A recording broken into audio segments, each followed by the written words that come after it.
Alvin, ang sundalo. Credit to the author. 2499508. Ang mga pangalan po na nandito ay galing sa mga name generator. Kung meron man pagkakatulad sa mga pangalan ng tao o lugar at pangyayari, ito ay tunay na hindi sinasadya. Kung mabubuhay siya, mabubuhay din ako. Kung mamamatay siya, mamamatay ako. Puno ng determinasyon ang boses ni Kelly. Hindi man lang siya nag-atubili nang sabihin niya ang mga salitang iyon, dahilan para biglang magbago ang ekspresyon ng mukha ni Octavius. Pinsan, ikaw. Ikaw. Tumingin si Octavius kay Kelly, hindi makapagsalita. Nilamon na siya ng galit, at nahirapan siyang magsalita. Kapatid na Alvin. Taliwas sa mapang-ipong paraan ng pakikipag-usap niya kay Octavius, malumanay ang tono ni Kelly nang kausapin niya si Alvin. Kumislap ang kanyang mga mata sa sakit habang sinasabi niya, sinabi ko na sa iyo na ayaw kong umalis sa tabi mo. Gusto kong makasama ka palagi, kahit sa kamatayan. Kelly. Si Alvin, na naantig sa mga salita ni Kelly, ay muling umubo ng dugo. Nawala ng kulay ang kanyang mukha sa sandaling ito. Nang makabawi siya ng hininga, agad niyang sinabi, ipinangako ko sa iyo na hindi na kita hihiwalayan muli. Walang sino man ang makakaagaw sa iyo mula sa akin maliban kung papatayin nila ako. Kung mamamatay ka, hindi mabubuhay ng maayos si Kelly, determinado at determinadong sabi ni Kelly. Hindi siya takot sa kamatayan hanggat makakasama niya ang kanyang lalaki. Magaling, mahusay. Napakagaling. Nakakaantig na tanawin. Ang ekspresyon ni Octavius ay talagang hindi magandang tingnan nang makita niya ang malalim na ugnayan sa pagitan ng kanyang pinsan at ng peste na ito mula sa makamundong mundo. Natawa lamang siya nang may galit.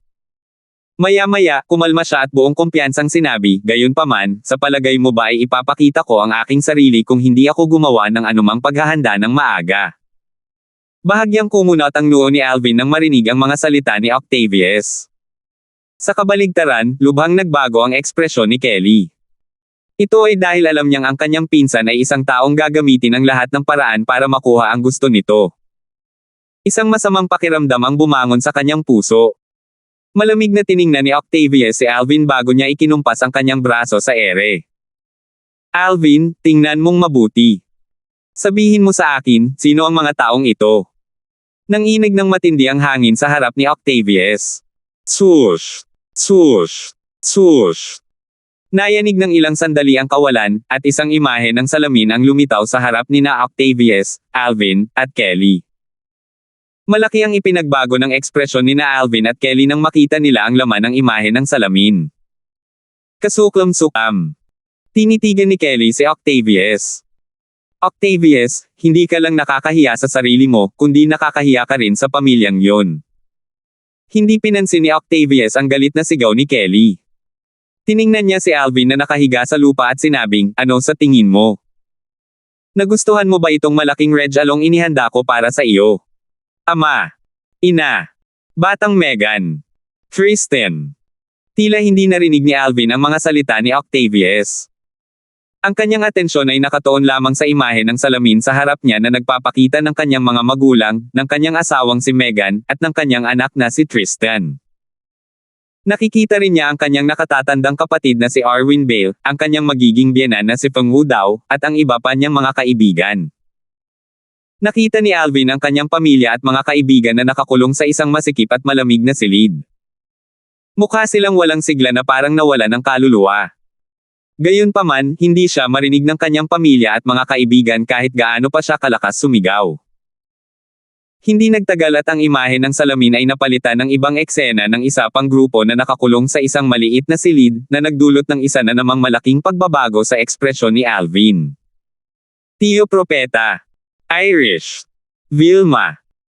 Lahat ng malalapit niyang kaibigan na dapat sana'y nasa pansamantalang ari-arian ng Seven Absolute Sect sa hilagang rehiyon ng Upper Province ay nabilanggo maliban kay Aiden mula sa Yanhuang Realm. Vilma. Sigaw ni Kelly nang makita niya ang kanyang anak na si Vilma. Lalong dumilim ang kanyang ekspresyon. Octavius, kahit isang hibla ng buhok sa ulo ng anak ko, papatayin kita. Mukha siyang mamamatay tao habang kinakausap niya si Octavius, na parang gusto niya itong punitin sa libu-libong piraso. Nang marinig ni Octavius ang mga salita ni Kelly, dumilim ang kanyang mukha. Gayunpaman, patuloy niyang hindi pinansin si Kelly. Napadako ang kanyang mga mata kay Alvin na malubhang na sugatan na nakahiga sa kanyang paanan. Malamig niyang sinabi, "Alvin, alam mo ba kung nasaan sila? Sa palagay ko ay hindi ka maniniwala sa akin kahit sabihin ko pa sa iyo. Literal na nasa kamay ko sila." Pagkasabi niya noon, iginalaw niya ang kanyang kamay. May nakita si Alvin na lumilitaw sa kamay ni Octavius. Nanlaki ang kanyang mga mata sa gulat at hindi makapaniwala. Isang maliit na bilangguan na kamukha ng bilangguan na ipinapakita sa imahe ng salamin ang lumitaw sa kamay ni Octavius. Ito ang isang tugatog na celestial weapon na natagpuan ko noong gumagala ako sa Devata Realm maraming taon na ang nakalilipas. Ito ay isang spatial celestial weapon. Kaya nitong maglaman ng lahat ng anyo ng buhay. Ginawa ko itong kulungan ng biglaan, pero mukhang naging kapaki-pakinabang na ito ngayon, walang pakundangang sabi ni Octavius na parang may sinasabi siyang maliit na bagay habang inaalog ang celestial weapon sa kanyang kamay. Ang pamilya ko, ang mga kaibigan ko. Nandoon ba silang lahat? Tanong ni Alvin sa paos na boses habang malamig na nakatingin kay Octavius. Tama, walang pakialam na sabi ni Octavius, nakatago sila sa spatial celestial weapon na ginawa ko. Isang isip lang ang kailangan para maging alikabok silang lahat. Namutla ang mukha ni Alvin habang dumura siya, kasuklam-suklam. Hindi niya inaasahan na gagamit si Octavius ng ganitong taktika.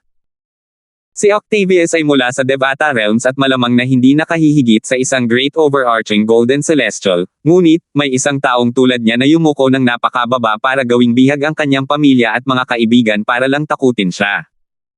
Octavius. Sigaw muli ni Kelly, "Huwag mo silang pakialaman dito. Sobra na ito." Sa sandaling ito, sa wakas ay lumingon si Octavius upang tingnan si Kelly. Hindi siya nagmadali at sinabing, "Pinsan. Sa tingin ko ay walang anumang kalokohan dito. Hindi ka ba tumanggi na sumama sa akin? Hindi mo ba gustong mamatay kasama niya? Sinabi mo pa ngang mamamatay ka kasama ang peste na ito. Ayokong mamatay ka kaya hindi ko siya pinangahas na patayin. At kung hindi siya mamamatay, hindi ka aalis kasama ko. Hindi mo ba nakikita ang problemang kinahaharap ko? Siguro ang magagawa ko lang ay hayaan siyang mabuhay." Lumawak ang kanyang ngiti habang nakatingin sa hugis kulungang spatial celestial weapon na nasa kanyang kamay.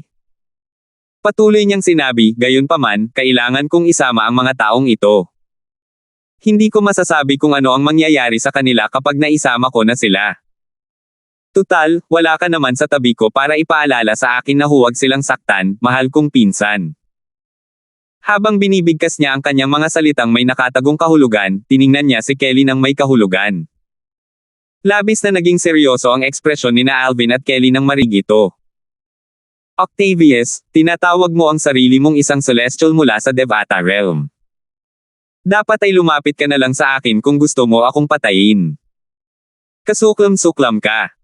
Paano mo nagawang gamitin ang pamilya ko para takutin ako kung iniisip mong isa lamang akong peste? Hindi ka ba nag-aalala na mata mo ang puot ng langit?" Malakas na sigaw ni Alvin gamit ang lahat ng lakas na kaya niya. Puot ng langit. Tumawa si Octavius nang marinig ang mga salita ni Alvin. "Alvin. Ipapakita ko sa iyo na ako mismo ang langit sa harap ng isang taong katulad mo. Kung gusto ng langit na mamatay ka, wala ni isa sa inyo ang makakatakas." Pagkasabi niya noon, isa sa mga tao sa maliit na silid, na nakikita mula sa imahe ng salamin, ay biglang sumabog at naging ambon ng dugo. Nikulayan ng pula ang kwarto dahil sa dugo. Sigaw ni Alvin sa takot, "Gold Thug." Ang taong pinatay ni Octavius sa isang iglap lamang ay isang tapat niyang lingkod. Siya ang Golden Hellhound, si Jinsha. Inutusan niya ang Gold Thug na manatili kasama ang kanyang ama sa Azure Cloud Mansion. Ang kanyang ama ay ang Mansion Master ng Azure Cloud Mansion, si Raymond. Bagamat matagal nang hindi nakikita ni Alvin si Gold Thug, itinuring niya si Gold Thug na parang isa sa kanyang mga kasama. Nakaramdam siya ng galit nang makitang mamatay si Gold Thug. Napakalamig ng kanyang mga mata sa sandaling ito na parang kaya niyang i-freeze ang lahat ng makita niya. Sa sumunod na sandali, nagbago ang imahe sa screen. "Sabi ko naman sa'yo, bago pa man magkaroon ng mga peste na tulad mo, ako ang langit." Sa sandaling marinig niya ang boses ni Octavius, muling nagbago ang ekspresyon ng mukha ni Alvin. Ito ay dahil isa na namang taong nakakulong sa maliit na silid na iyon ang muling pinatay. Jack. Ang taong pinatay ni Octavius ay si Jack na matagal nang sumunod kay Alvin. 2,500. Kahit si Jack o Goldthog pa, pareho silang mga tao ni Alvin. Hindi niya sila kailanman itinuring na mga alipin niya. Si Jack ay nasa tabi niya simula pa noong bata pa siya at walang pag-iimbot na tinulungan ang kanyang pamilya. Itinuring niya si Jack na parang pamilya. Masakit para sa kanya na masaksihan ang pagkamatay ni Jack na itinuturing niyang pamilya. Tinitigan ni Alvin si Octavius, kitang-kita sa mga mata nito ang galit. Octavius. Tama na. Malakas na sigaw ni Kelly. Ang kanyang boses ay sapat na malamig para magparamdam ng kilabot. Natural lang na alam niya ang kahalagahan ni Jack sa puso ng kanyang asawa. Naintindihan niya ang nararamdaman nito. Nagsalita siya dahil natatakot siyang magpapatuloy si Octavius sa pagpatay sa mga taong ikinulong niya sa Spatial Celestial Weapon. Sa huli, walang gana niyang sinabi, pakawalan mo sila. Babalik ako sa iyo. Malinaw na matagal ang kanyang ginawang desisyon. Mukhang bumalik ka na sa dati mong katinoan, pinsan kong babae. Tumingin si Octavius kay Kelly nang may pagmamalaki at ngumiti ng matagumpay. Matapos ang lahat ng pagsisikap na kanyang pinalawak, ito ang resultang gusto niya. Kelly. Lalong namutla ang mukha ni Alvin, at ang kanyang mga mata ay puno ng pagkabalisa. Bagamat ayaw niyang mapahamak ang kanyang pamilya at mga kaibigan, ayaw din niyang umalis si Kelly. Pabayaan mo sila, malamig na sabi ni Kelly habang nakatitig ng masama kay Octavius. Mahalaga kay Alvin ang mga bilanggo ni Octavius, at ganoon din sila kahalaga sa kanya. Sila ay kanyang mga kamag-anak at kaibigan. Hindi niya kailanman hahayaang may mangyaring masama sa kanila. Sumagot si Octavius, papayagan ko sila, pero hindi ngayon. Pakawalan mo sila o hindi ako sasama sa iyo. Babala ni Kelly. Pinsan, pabaya na sagot ni Octavius, plano ko ring ikulong si Alvin bago ko siya gamitin at ang iba pa para pilitin kang umuwi. Pwede ko munang palayain si Alvin sa ngayon, pero hindi ko pa papalayain ang iba. Hindi man lang ngayon. Kung maglalakas loob kang ikulong si Brother Alvin, hindi ako babalik sa iyo kahit mamatay pa ako. Deklare ni Kelly nang may determinadong ekspresyon sa kanyang mukha. May hangganan ng pasensya ko, pinsan, sabi ni Octavius na may bahid ng pagkainip, bibigyan kita ng huling pagkakataon. Hindi ko sasaktan si Alvin ni hindi ko siya ikukulong. Gayunpaman, kailangan mong bumalik kasama ko. Bibigyan kita ng 10 hininga para pag-isipan ito. Kung hindi ka pa makakapagdesisyon sa oras na iyon, papatayin ko ang lahat ng nasa Spatial Celestial Weapon na ito. Puno ng intensyong pumatay ang boses niya. Malaki ang ipinagbago ng ekspresyon ni na Alvin at Kelly nang marinig ito. Kung gusto lang sana ni Octavius na patayin si Alvin o pilitin siyang kalagkarin palayo, hindi nila hahayaang mangyari iyon. Tutal, kung papatayin niya si Alvin, magpapakamatay siya. Kung pipilitin niya itong umalis, gagamitin ni Alvin ang buhay niya para pigilan siyang umalis. Hindi sinasadyang haantong ito sa pagkamatay ni Alvin, at bilang resulta, pati na rin sa pagkamatay niya.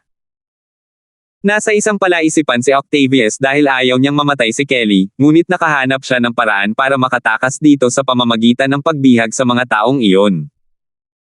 Kung tatanggi si Kelly na makipagtulungan, papatayin niya ang nakakulong na sina Raymond, Rosa, Irish, Nympha, at lahat ng iba pa. Alam niyang hindi hahayaang mangyari iyon nina Alvin at Kelly. Pagkatapos ng 3 paghinga, lumingon si Kelly upang tingnan si Alvin habang ang mga mata nito ay kumikislap sa dalamhati. Kapatid na Alvin. Nang makita ni Alvin ang sakit sa mga mata ni Kelly at ang determinadong ekspresyon nito, alam niyang nakapagdesisyon na ito. Malaki ang ipinagbago ng ekspresyon nito, at napuno ng pag-aatubili ang mga mata niya nang sumigaw siya, Kelly. Gusto ni Alvin na pigilan si Kelly sa pag-alis kasama si Octavius. Gayunpaman, hahatulan niya ng kamatayan ang kanyang pamilya at mga kaibigan kung gagawin niya iyon. Nasa isang problema siya. Naisip niya sa sarili ng desperadong, ano ang dapat kong gawin? Ano ang dapat kong gawin? Sa isang banda, kailangan niyang iwanan ang kanyang asawang si Kelly, at hayaan itong umalis. Sa kabilang banda, kailangan niyang hayaang mamatay ang kanyang pamilya at mga kaibigan. Huwag kang mag-alala, kapatid na Alvin. Magiging maayos din ako. Natural lamang, alam ni Kelly ang problema ni Alvin. Sinubukan niya itong aliwin habang sinasabing, babalik lang ako sa bahay. Kahit hindi ako umalis ngayon, kailangan ko ring umalis sa madaling panahon. Babalik lang ako ng mas maaga kaysa sa plano ko, at babalik ako nang wala ka. Kelly. Puno ng pagkabalisa ang puso ni Alvin kahit inaasahan na niya ang desisyon ni Kelly. Pakiramdam niya ay napilitan siyang kainin ang mga sinabi nito. Minsan na niyang sinabi na hindi niya hahayaang makuha pa ito sa kanya kahit mamatay pa siya. Octavius. Hindi na matiis ni Kelly na tingnan ang mukha ni Alvin na puno ng kawalan ng pag-asa. Galit na galit siyang lumingon kay Octavius. Akin ang soul pearl ni Brother Alvin. Kung may mangyari sa kanya, mamamatay akong kasama niya. Bagamat alam na alam ito ni Octavius at walang balak na patayin si Alvin dahil sa pag-agaw sa kanyang babae, hindi pa rin niya maiwasang magalit sa mga sinabi ni Kelly. Kumislap ang kanyang mga mata sa mali siya habang nakatingin kay Alvin.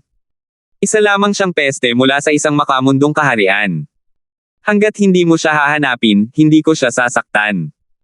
Ang kawalang bahala sa kanyang boses ay nagpapakita ng kanyang paghamak kay Alvin. Bago sumagot si Kelly, ngumisi siya kay Alvin. Hoy, batang lalaki. Hindi ba't sinabi mong pagsisisihan ko kung hindi kita papatayin ngayon? Hayaan mong sabihin ko ito sa iyo. Hindi pa ako nakaramdam ng pagsisisi sa buong buhay ko.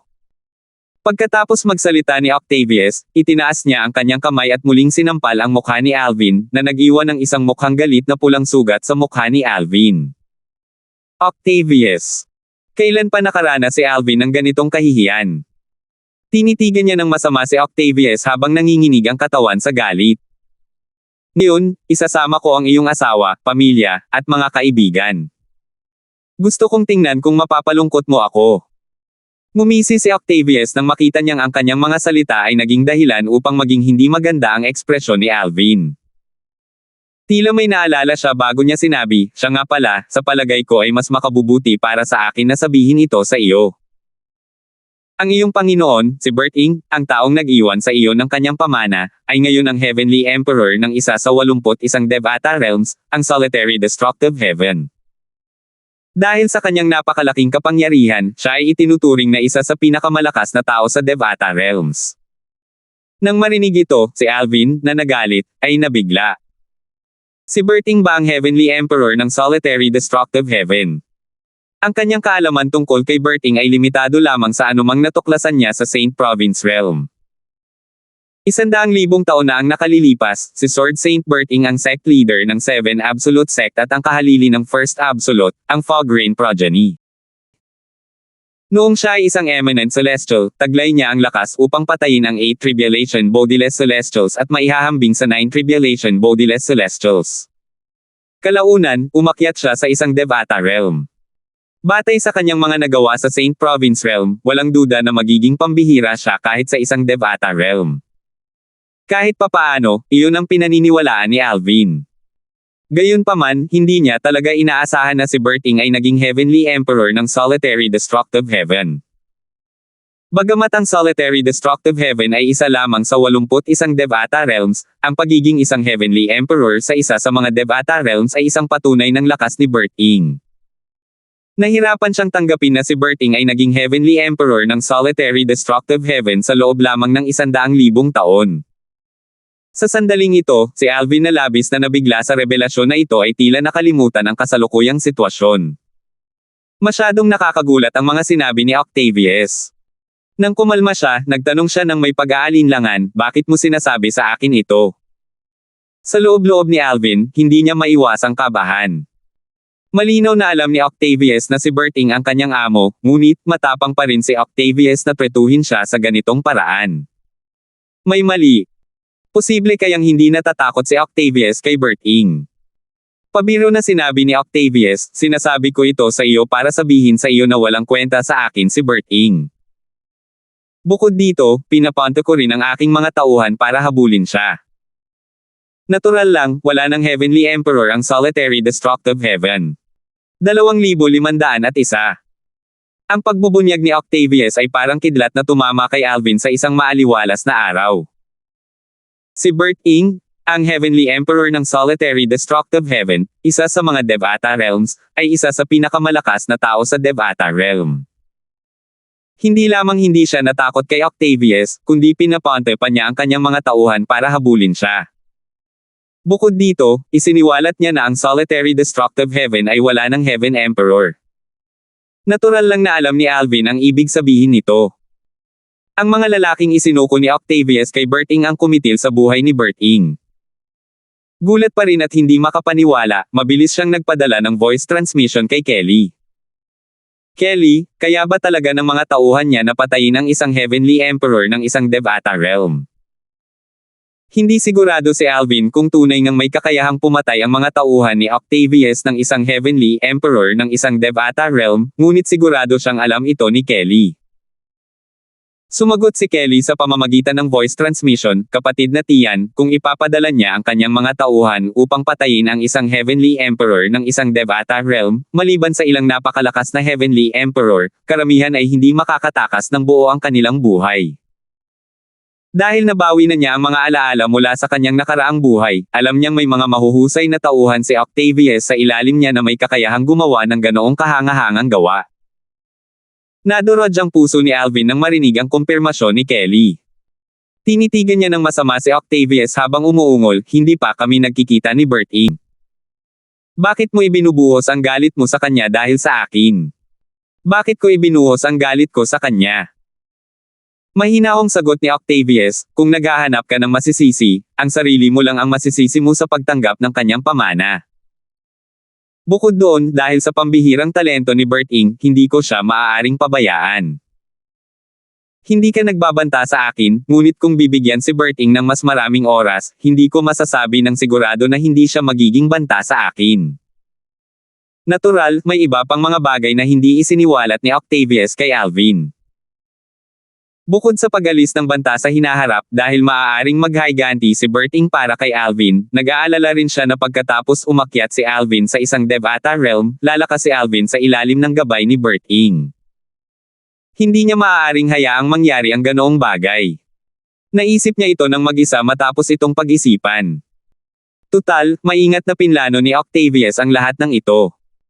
Nahulaan na niya ang maraming posibilidad at pangyayari bago humarap kina Alvin at Kelly. Nahulaan na rin niya ito ngayon.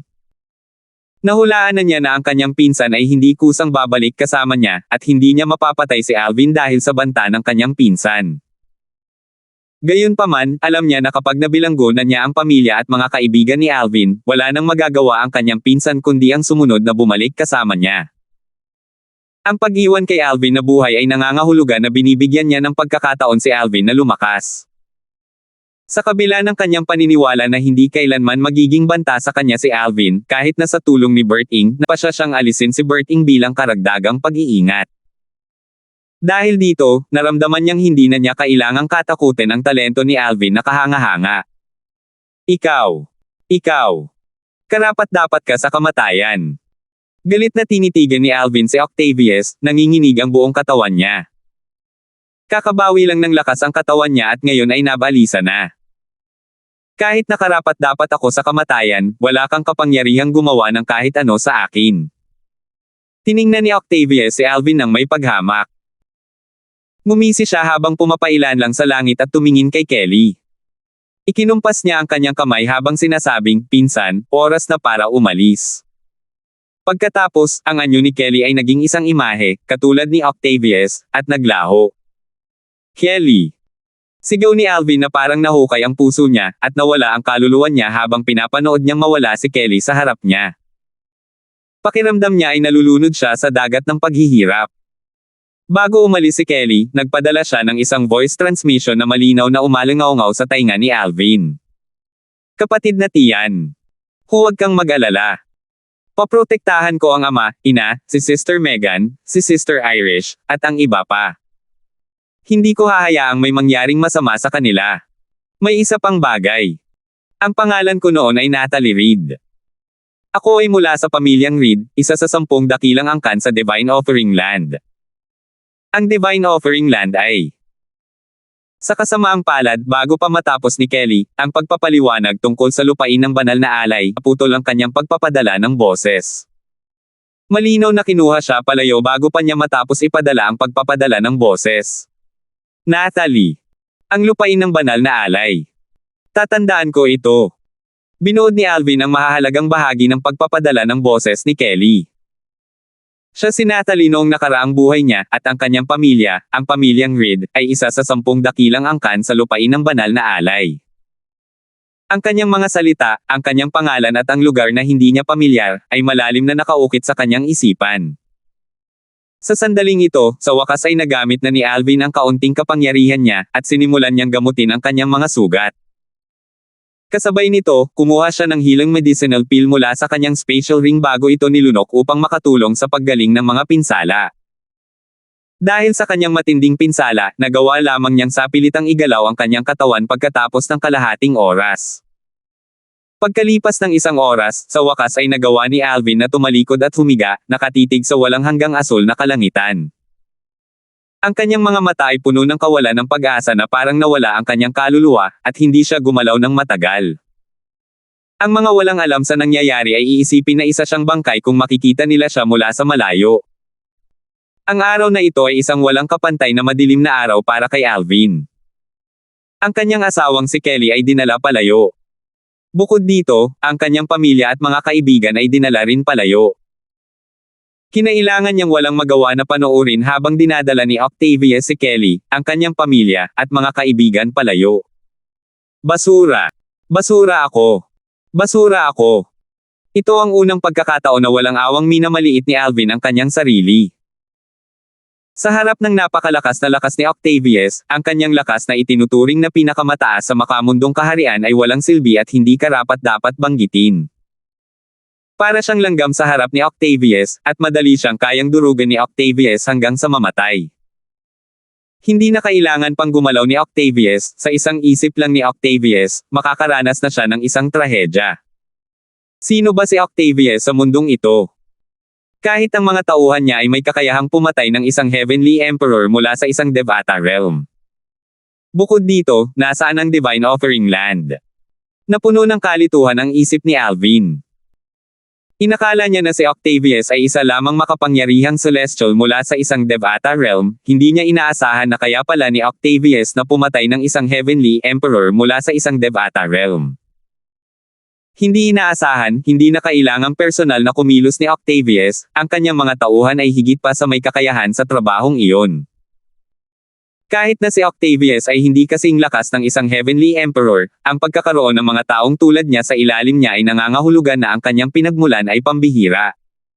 Senior Bert Ing. Nang maisip ni Alvin ang kanyang Panginoon na nag-iwan sa kanya ng pamana at hindi pa niya nakikilala noon, nabibigatan ang kanyang puso sa pagkakasala. Ang pakiramdam ng pagkakasala ay matigas na nanatili sa kanyang puso, tumatangging umalis. Tutal, namatay ang kanyang Panginoon dahil sa pakikisama sa kanya. Hindi siya magiging ganito kalakas kung wala siyang pamana. Paano siya hindi makakaramdam ng pagkakasala na namatay si Berting dahil sa kanya? Sa paglipas ng panahon, ang mga mata ni Alvin ay napuno ng determinasyon. Huwag kang mag-alala, Panginoon. Ipaghihiganti kita balang araw. Bagamat naranasan niya ang malawak na agwat sa pagitan niya at ni Octavius na tila kasing layo ng langit at lupa, hindi niya hinayaan ang sarili na mawala ng pag-asa. Nagpasya siyang putulin ang agwat sa pagitan niya at ni Octavius at ipaghiganti si Bert Ing. Base sa mga sinabi ni Octavius kanina, napagtanto ni Alvin na ang pamilya Kelly ay dapat ding maging kakaiba. Kung gusto niya ng basbas mula sa pamilya nito, kailangan din niyang maging mas malakas. Ama, ina, munting Megan, Irish, Kristen, Vilma. Hintayin ninyo ako. Ililigtas ko kayo mula sa napakalamig na bilangguan na iyon sa lalong madaling panahon. Mas lalong lumala ang pagkakasala ni Alvin nang maisip niya ang kanyang pamilya at mga kaibigan na ikinulong ni Octavius. Kung tutuusin, hindi naman siya pupuntiryahin ni Octavius kung hindi dahil sa kanya.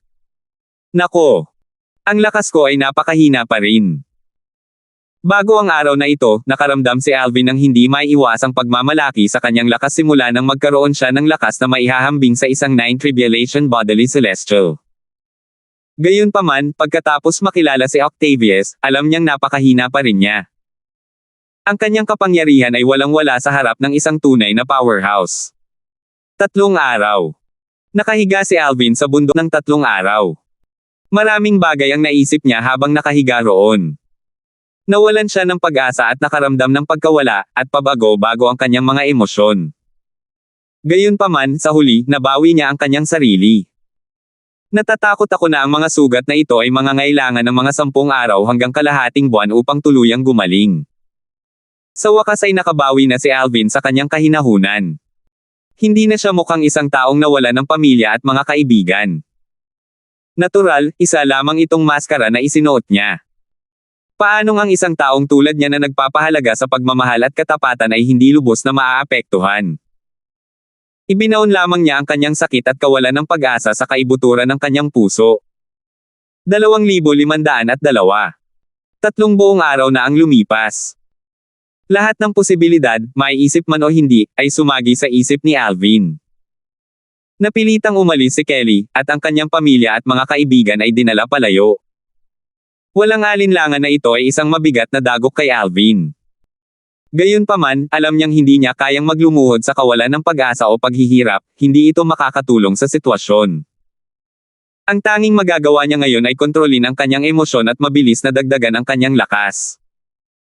Kapag sapat na ang kanyang lakas, makakarating na siya sa lupain ng banal na alay at ililigtas si Kelly, ang kanyang pamilya, at mga kaibigan mula kay Octavius.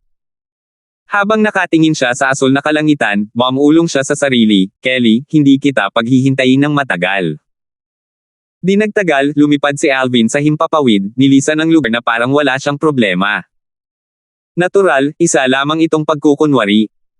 Aalis siya sa Lower Province patungong Upper Province. Sa hilagang rehiyon ng Upper Province. Sa isang bundok na natatakpan ng nyebe kung saan matatagpuan ang pansamantalang ari-arian ng Seven Absolute Sect. Pagbalik ni Alvin, nakita niya ang isang nag-iisang figure na nakatayo sa isang bundok. Mabilis siyang sumulpat sa tabi nito. Aidan. Hindi nahuli ni Octavius si Aidan. Hindi nagulat si Alvin dito, tutal, hindi niya nakita si Aidan sa mga bilanggo. Malinaw na maingat na pinili ni Octavius ang kanyang mga bilanggo. Pinili lamang ni Octavius ang mga malapit sa kanya. Nakilala lamang niya si Aidan sa Beyond Heaven Secret Zone, at ito ang unang paglalakbay ni Aidan sa Saint Province Realm. Sa makatuwid, hindi katakataka na hindi siya nahuli ni Octavius. Alvin. Agad na nawala ang lungkot sa mukha ni Aidan nang makita niya si Alvin. Pagkatapos, nag-aalala niyang sinabi, Alvin, Kay sila ay. Lahat sila ay kinuha. Ang lalaking iyon ay napakalakas. Sa palagay ko ay tiyak na hindi siya mas mababa sa isang 9 Tribulation Bodiless Celestial.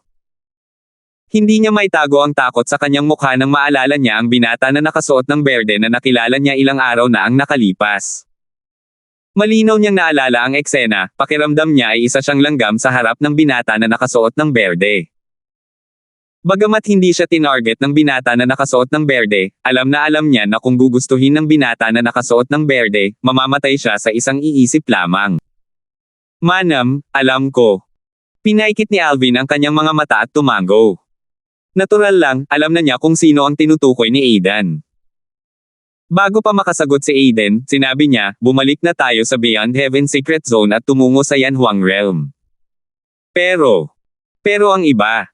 Nagulat si Aidan nang marinig niya ang mga sinabi ni Alvin. Hindi niya paniwalaan ang reaksyon ni Alvin. Kung tutuusin, tila walang reaksyon si Alvin kahit na nabihag ang kanyang anak na babae. Inulit niya sa sarili, Alvin, maging ang iyong anak na babae at si Lady Irish ay sapilitang dinala. Alam ko, tumango si Alvin bago sinabing, pumunta tayo sa Beyond Secret Heaven Zone. Hindi na hinintay ang sagot ni Aidan, itinaas niya ang kanyang kamay at isinama si Aidan sa pasukan ng Beyond Secret Heaven Zone na matatagpuan sa isang lugar sa hilagang rehiyon. Mabilis siyang lumipad na parang bog zone ng hangin papunta sa pasukan. Habang naglalakbay, sa wakas ay natuklasan ni Aidan na may mali. Alvin.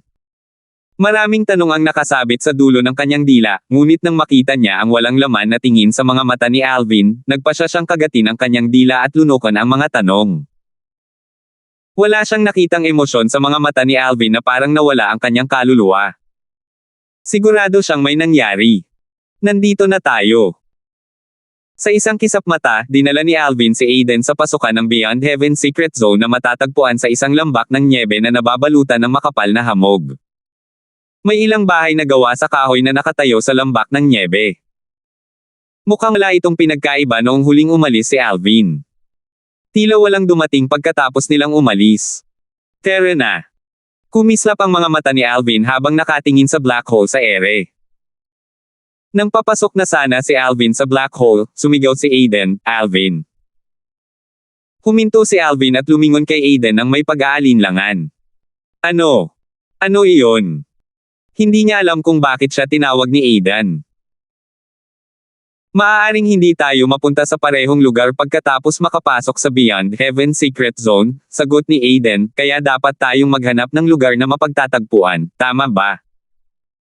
Hindi siya nag-aalala na hindi mahahanap ni Alvin ang pasukan at labasan sa Yanhuang Realm.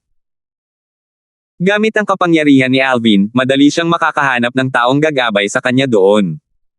Sige. Nakalimutan ko na yan. Tumanggaw si Alvin. Paano kung ganito? Magkikita tayo sa pasukan at labasan ng Yanhuang Realm sa Beyond Heaven Secret Zone. Sino mang unang dumating ay maghihintay sa taong naroon, ano sa palagay mo? Sige. Tumanggaw si Aiden. Pagkatapos magsalita ni Aiden, agad na nawala si Alvin sa loob ng itim na butas. Nakakita si Aiden ng kaunting kislap sa likuran ni Alvin matapos makapasok si Alvin sa Beyond Heaven Secret Zone. Parang nagmamadali siya. Bagamat hindi alam ni Aiden kung bakit nagmamadali si Alvin, sinundan pa rin niya ito. Nagmamadali si Alvin bago niya alam kung kailan siya aakyat sa isang Devata Realm. Wala na siyang kontrol kung kailan siya aakyat. Kailangan niyang hintayin ang pagdating ng Celestial Ascension Force bago siya makaakyat sa isang Devata Realm at maging isang Celestial. Wala siyang paraan para lumakas pa sa Saint Province Realm, at nagmamadali siyang lumakas dahil kay Octavius. Naisip ni Alvin na baka makahanap siya ng mga bagong paraan para mapalakas ang kanyang lakas sa isang malaking mundong kaharian tulad ng Yanhuang Realm. Bukod dito, makakahanap din siya ng paraan para makabalik sa lupang pinagmulan niya noong nakaraang buhay. Kung hindi dahil sa lupa, baka hindi niya piniling pumunta sa Yanhuang Realm. Tutal, mayroon pang 3 malalaking mundong kaharian. Ang 3 mundong kaharian na iyon ay hindi mas mababa sa Yanhuang Realm. Ang mga Devil Clans, kasama na ang kanilang 9 Tribulation Bodiless Celestial, ay tiyak na matatakot sa kapangyarihan ni Kelly matapos niyang patayin ang pinuno ng clan ng Dragon Clan na isang 9 Tribulation Bodiless Celestial. Sa ganitong mga sitwasyon, kahit hindi sila bumalik sa Land of Exile, hindi pa rin sila maglalakas loob na kumilos ng pabaya maliban kung matutuklasan nilang wala na siya sa Saint Province Realm. Naisip na ito ni Alvin bago umalis sa Saint Province Realm. Ang Saint Province Realm ang kanyang tahanan sa buhay na ito, kaya naman, ayaw niyang malugmok ito sa kaguluhan. Hindi niya muna hinarap ang mga Devil Clans dahil sa pagkakaroon ng 9 Tribulation Bodiless Celestial sa mga Devil Clans. Hindi niya mapapatay ang 9 Tribulation Bodiless Celestial nang wala si Kelly. Umaasa na lamang siya na ang pagpapakita ng lakas ni Kelly sa Dragon Clan ay magsisilbing hadlang sa mga Devil Clans. Tunay nga. Maraming mga may kapangyarihan ang nakarinig tungkol sa insidente sa angkan ng mga dragon. Dahil dito, naglabas sila ng utos sa mga Lesser Devil sa mga angkan na huwag kumilos ng pabaya o pumatay ng mga tao sa Saint Province Realm. Sa loob ng ilang panahon, pansamantalang naibalik ang kapayapaan ng Saint Province Realm kasama ang mga demonyo at mga tao na namumuhay ng may pagkakaisa. Gayunpaman, ito ay katahimikan lamang bago ang bagyo dahil pansamantala lamang itong solusyon. Kapag nalaman ng Devil Clans na wala si Kelly, tiyak na ipagpapatuloy nila ang kanilang pagsisikap na sakupin ang Saint Province Realm. 2503. Beyond Heaven Secret Zone. Sa wakas ay nakabalik na si Alvin sa Beyond Heaven Secret Zone, ngunit nawala na ang lahat ng kanyang unang pananabik. Tiyak na wala siya sa mood na maghanap ng mga imbakan ng kayamanan na naglalaman ng Celestial Supreme Treasures. Ipinagpatuloy niya ang kanyang paglalakbay, hinahanap ang mga tao mula sa Yanhuang Realm. Dahil nahiwalay siya kay Aiden pagkatapos pumasok sa Beyond Heaven Secret Zone, kailangan niyang makahanap ng isang tao mula sa Yanhuang Realm upang gabayan siya sa pasukan at labasan. Dahil hindi siya taga Yanhuang Realm, hindi niya matukoy ang pasukan at labasan ng Yanhuang Realm. Skyline Realm. Malawak na Cloud Realm. Moro Realm. Kalahating buwan na ang lumipas, at nakatagpo na si Alvin ng mga tao mula sa iba pang tatlong malalaking mundong realm, ngunit wala pa siyang nakikilalang seaman mula sa Yanhuang Realm. Sa oras na ito, nagsimula na siyang makaramdam ng pagkabalisa. Kalahating buwan na ang nakalipas, malamang ay nakarating na si Aiden sa punto ng pasukan at labasan sa Yanhuang Realm, tama ba? Balis ang bulong ni Alvin sa sarili. Dahil taga Yanhuang Realm si Aiden, mararamdaman niya ang pasukan at labasan ng Yanhuang Realm. Pagpasok pa lang niya sa Beyond Heaven Secret Zone, malamang ay nagsimula na siyang maglakad papunta roon. Kaya naman, hindi nakakapagtaka na nakarating na siya. Si Alvin, na lalong nababalisa, ay patuloy na naghanap ng mga tao. Manem. Sa tingin ko may mga tao roon. Isang pag-asa ang sumibol sa puso ni Alvin, at naglakad siya patungo sa isang canyon kung saan maririnig ang isang malakas na ingay. Palakas ng palakas ang tunog habang papalapit siya sa canyon. Nang sa wakas ay makarating siya, nakita niya ang isang grupo ng mga tao na nakapalibot sa isang tao. Ang taong nakapalibot ay isang babaeng nakasuot ng itim mula ulo hanggang paa.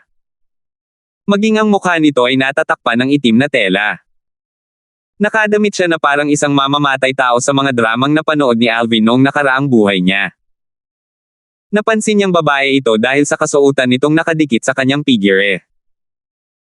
Bagamat hindi masyadong masikip ang kasuotan, kitang-kita pa rin ito ang kanyang magandang figure. Isa itong napakapang-akit na figure. Ibigay mo ang Celestial Supreme Treasure o mamatay ka. Nagbabantang sabi ng isa sa mga taong nakapalibot sa babae.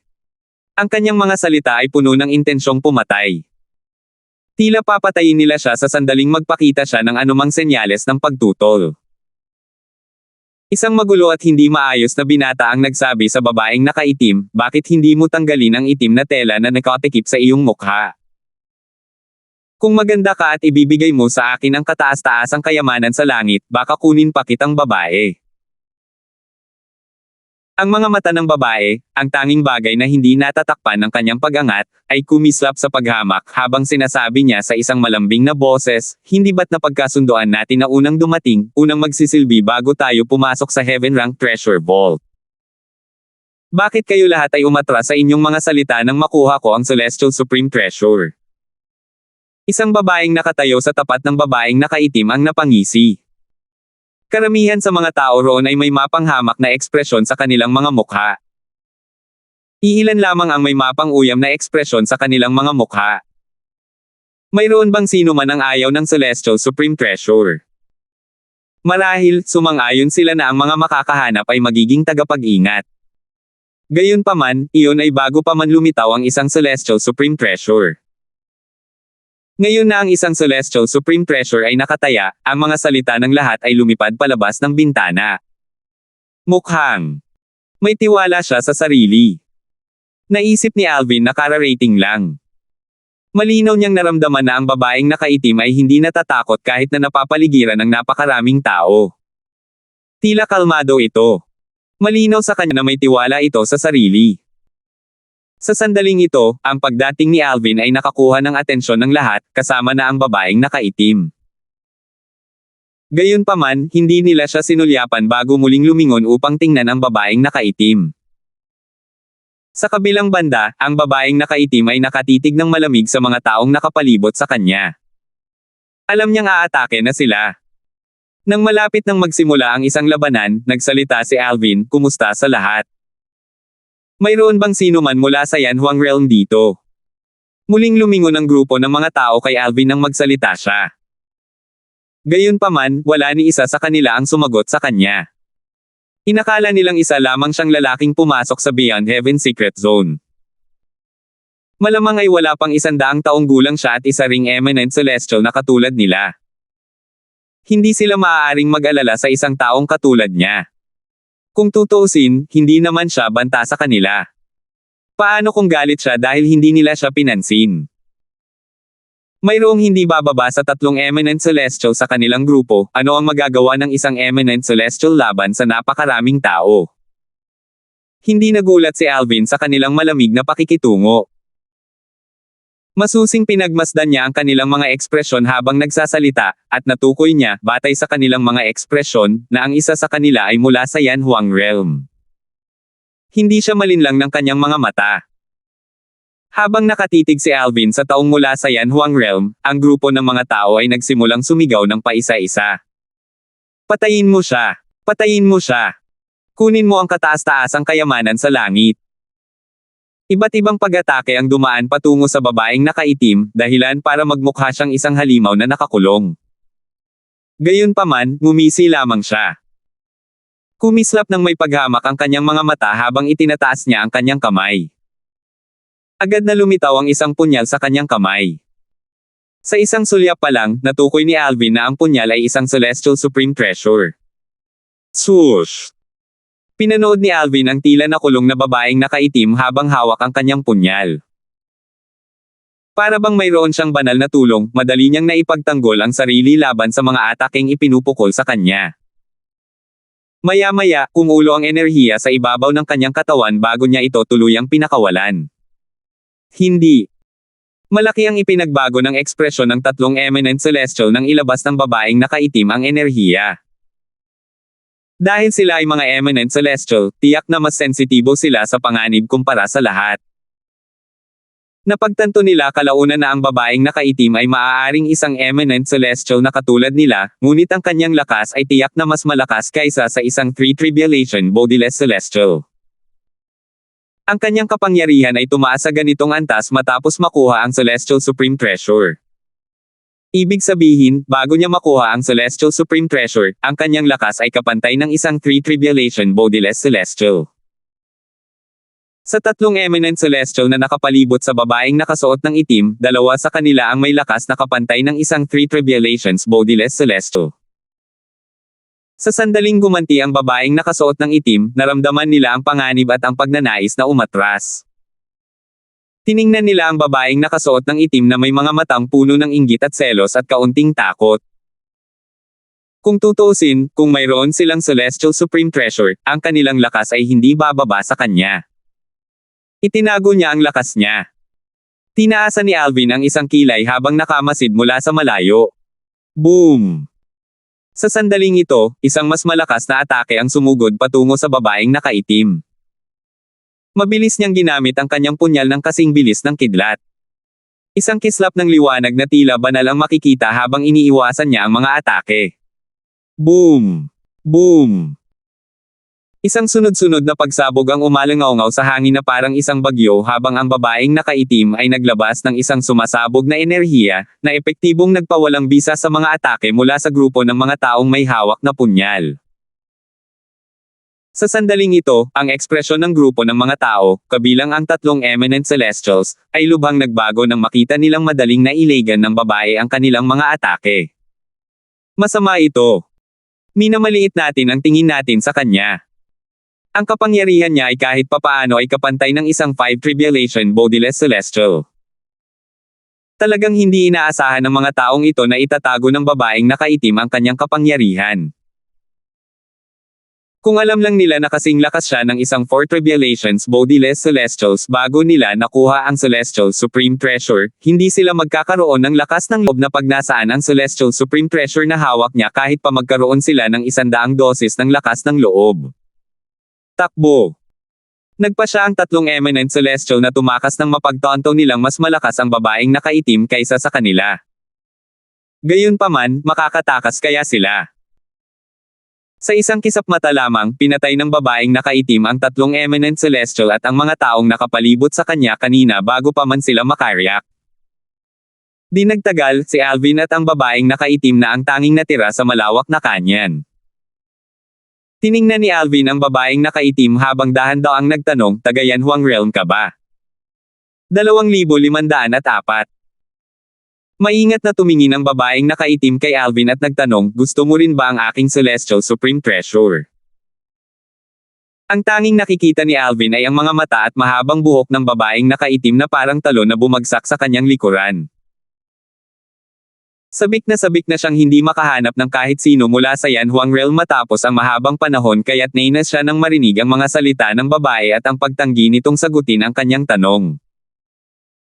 Galit niyang sinabi, kung gusto ko ang iyong Celestial Supreme Treasure, kailangan ko pa bang maghintay hanggang sa sandaling ito? Isang napakalaking enerhiya ang lumabas sa kanyang katawan pagkatapos niyang magsalita na parang pagsabog ng apoy, na nagbigay sa kanya ng isang nakakatakot na aura. Kasabay nito, sunod-sunod na alon ng mga sinag ng espada ang nabuo at binalot ang kanyang katawan. Swoosh! Ang matinis na tunog ng mga espada ay sumipol sa hangin habang ang mga sinag ng espada ay nagtipon sa paligid ni Alvin bago tuluyang tumaas sa itaas ng kanyang ulo. Ito ang kanyang sword formation. Naglabas ito ng isang kakilakilabot na aura habang lumulutang ito sa itaas ng kanyang ulo, na sumasaklaw sa isang malaking lugar sa kanyang paligid. Malaki ang ipinagbago ng ekspresyon ng babaeng nakaitim nang maramdaman niya ang mahiwagang aura. Natural lang na nakatago ang ekspresyon niya sa ilalim ng itim na tela. Gayunpaman, hindi maitago ang bahid ng pagkabigla sa kanyang mga mata. Halata na hindi na siya masyadong kalmado kumpara kanina. Swoosh! Habang siya ay nasa estado ng pagkabigla, ang punyal ng babaeng nakaitim ay nasugatan ang kanyang kamay bago ito lumipad palabas ng kanyang pagkakahawak na parang may tinatawag. Napanood lamang niya ang paglipad ng punyal patungo sa sword formation sa itaas ng ulo ni Alvin. Ikaw! Labis na nagulat ang babaeng nakaitim. Hawak ni Alvin ang punyal. Tinimbang niya ito bago inikot. Habang hawak niya ang punyal, tinitigan niya ang babaeng nakaitim at walang pakialam na nagtanong, ngayon, iniisip mo pa rin ba na hinahangad ko ang iyong Celestial Supreme Treasure? Ikaw. Ikaw si Alvin. Muling hindi nasagot ng babaeng nakaitim ang tanong ni Alvin. Kitang-kita sa mga mata niya ang kanyang pagkagulat. Tumaas ang kilay ni Alvin. Kilala mo ba ako? Ikaw ba talaga si Alvin? Napasinghap ang babaeng nakaitim nang marinig ang pagkumpirma ni Alvin. Totoo ba na napatay mo ang pinakamalakas na 8 Tribulation Bodiless Celestial sa Moro Realm kahit na isa kang Eminent Celestial? At saka, kasing lakas ka ba talaga ng isang 9 Tribulation Bodiless Celestial? Bakit ako magsisinungaling? Base sa mga salita ng babaeng nakaitim, alam ni Alvin na narinig na niya ang tungkol sa mga ginawa nito sa lokasyon ng mana mula sa isang dakilang pangibabaw na gininto ang Celestial. Ikaw pala. Nakahinga ng maluwag ang babaeng nakaitim. Nawala ang takot sa kanyang mga mata, at napalitan ito ng kuryosidad habang nakatingin kay Alvin. Kung ang lalaking nakatayo sa harap niya ay si Alvin, walang duda na hindi nito pagnanasaan ang kanyang Celestial Supreme Treasure. Tutal, kung gusto niya ito, madali niya itong mapapatay. Hindi na niya kailangang mag-aksaya ng mga salita sa kanya. Nang tanungin ko kung mayroon sa inyo na taga Yan Huang Realm, alam ko, base sa tingin ninyo, na taga Yan Huang Realm kayo. Tama ba ako? Tanong ni Alvin. Napansin niya ang pagbabago sa mga mata ng babaeng nakaitim nang itanong niya iyon kanina. Oo. Sa wakas ay nasagot ng babaeng nakaitim ang tanong ni Alvin. Iniwasan niyang sagutin ang tanong nito kanina at tinanong ito kung pinagnanasaan ba nito ang kanyang Celestial Supreme Treasure. Dahil dito, kinuha nito ang kanyang Celestial Supreme Treasure bilang pagpapakita ng kapangyarihan. Ngayong nabigyan na niya ito ng sagot, ang kanyang mga mata ay dumako sa punyal na hawak nito. Nakuha niya ang punyal mula sa isang imbakan ng kayamanan na nasa ranggo ng langit. Nagningning ang mga mata ni Alvin nang marinig niya ang sagot ng babaeng nakaitim. Mabilis siyang nagtanong habang tinitimbang ang punyal sa kanyang kamay, gusto mo bang ibalik ko sa iyo ang Celestial Supreme Treasure na ito? Lumiwanag ang mga mata ng babaeng nakaitim nang marinig ang mga salita ni Alvin. Ibabalik mo ba ito sa akin? Nang makuha na niya ang punyal, handa na ang babae sa posibilidad na mawala ang punyal. Sa hindi inaasahan, tila balak niya itong ibalik sa kanya. Kung handa siyang ibalik ito, natural lang nagugustuhin niya ito. Isa itong Celestial Supreme Treasure. Hindi na nagpaligoy-ligoy pa si Alvin at agad na sinabi ang kanyang kondisyon, basta't dadalhin mo ako sa pasukan o labasan ng Yanhuang Realm, ibabalik ko sa iyo ang Celestial Supreme Treasure na ito. Hindi naging madali para kay Alvin ang makahanap ng isang tao mula sa Yanhuang Realm. Kaya naman, determinado siyang samantalahin ang pagkakataong ito. Handa niyang gamitin ang lahat ng paraan para maipakita sa kanya ng babaeng nakaitim ang daan patungo sa pasukan at labasan ng Yanhuang Realm sa Beyond Heaven Secret Zone. Gusto mong pumunta sa Yanhuang Realm? Natural lang na naunawaan ng babaeng nakaitim ang intensyon ni Alvin.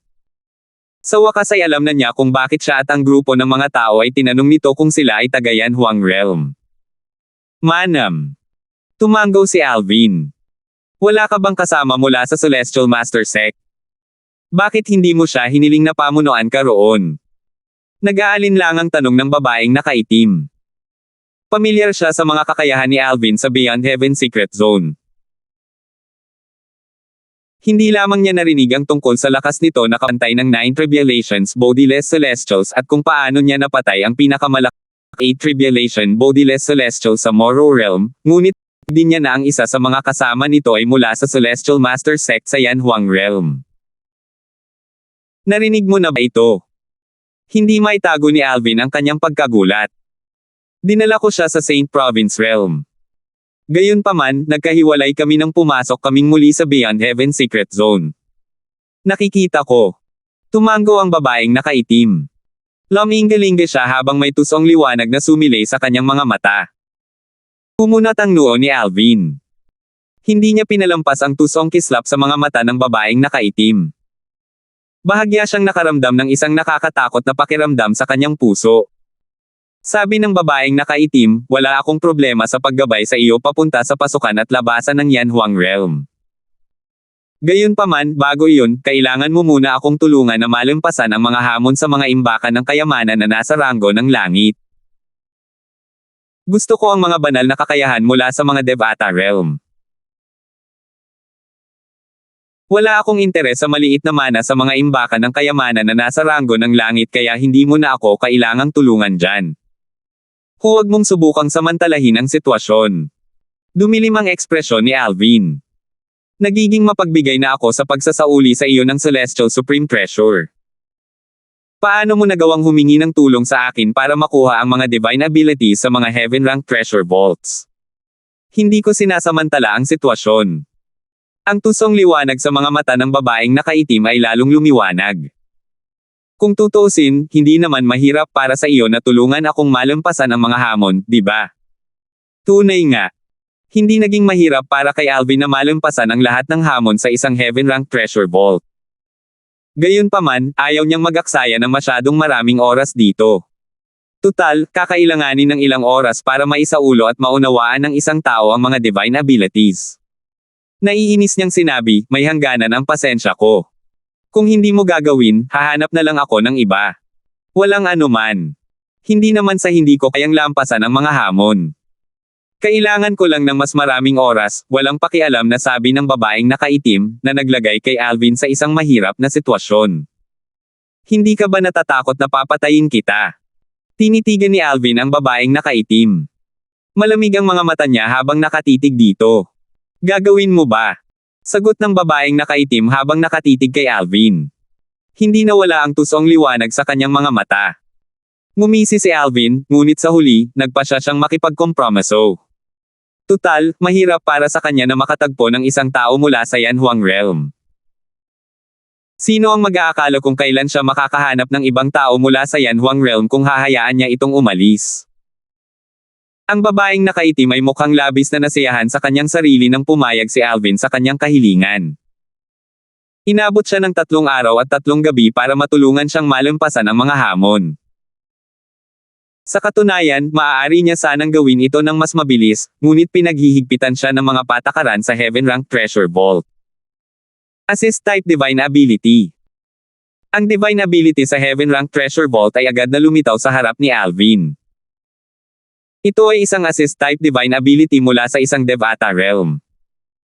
Isa itong Assist Type Divine Ability. Tuwang-tuwa na sigaw ng babaeng nakaitim. Hindi na siya nag-aksaya ng oras at sinimulang isaulo at intindihin ang divine ability. Kung magagawa niya itong isaulo at intindihin bago matapos ang oras, makukuha niya ito. Ang prosesong ito ay katulad ng pinagdaanan ni Alvin noon upang makamit ang banal na kakayahan, ang 13 berdeng espada ng Lotes. Gayunpaman, hindi sinubukan ni Alvin na intindihin at kabisaduhin ang assist-type divine ability na ito mula sa isang Devata realm. Kung tutuusin, ang assist-type divine ability na kanyang natutunan, ang elementary devouring tactic, ay mas nakahihigit kung ikukumpara. 2,505. Ang isang assist-type divine ability na mas mababa kaysa sa elementary devouring tactic ay hindi isang bagay na interesado si Alvin. Hindi niya sasayangin ang kanyang oras sa pagsisikap na isaulo o unawain ito.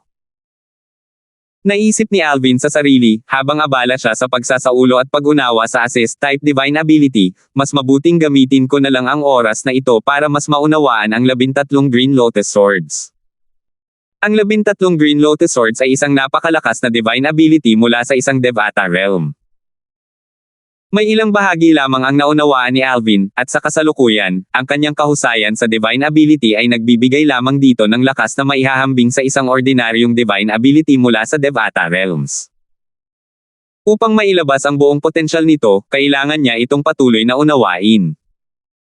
Lubhang nalubog si Alvin sa kanyang cultivation kaya nakalimutan na niya ang paglipas ng panahon.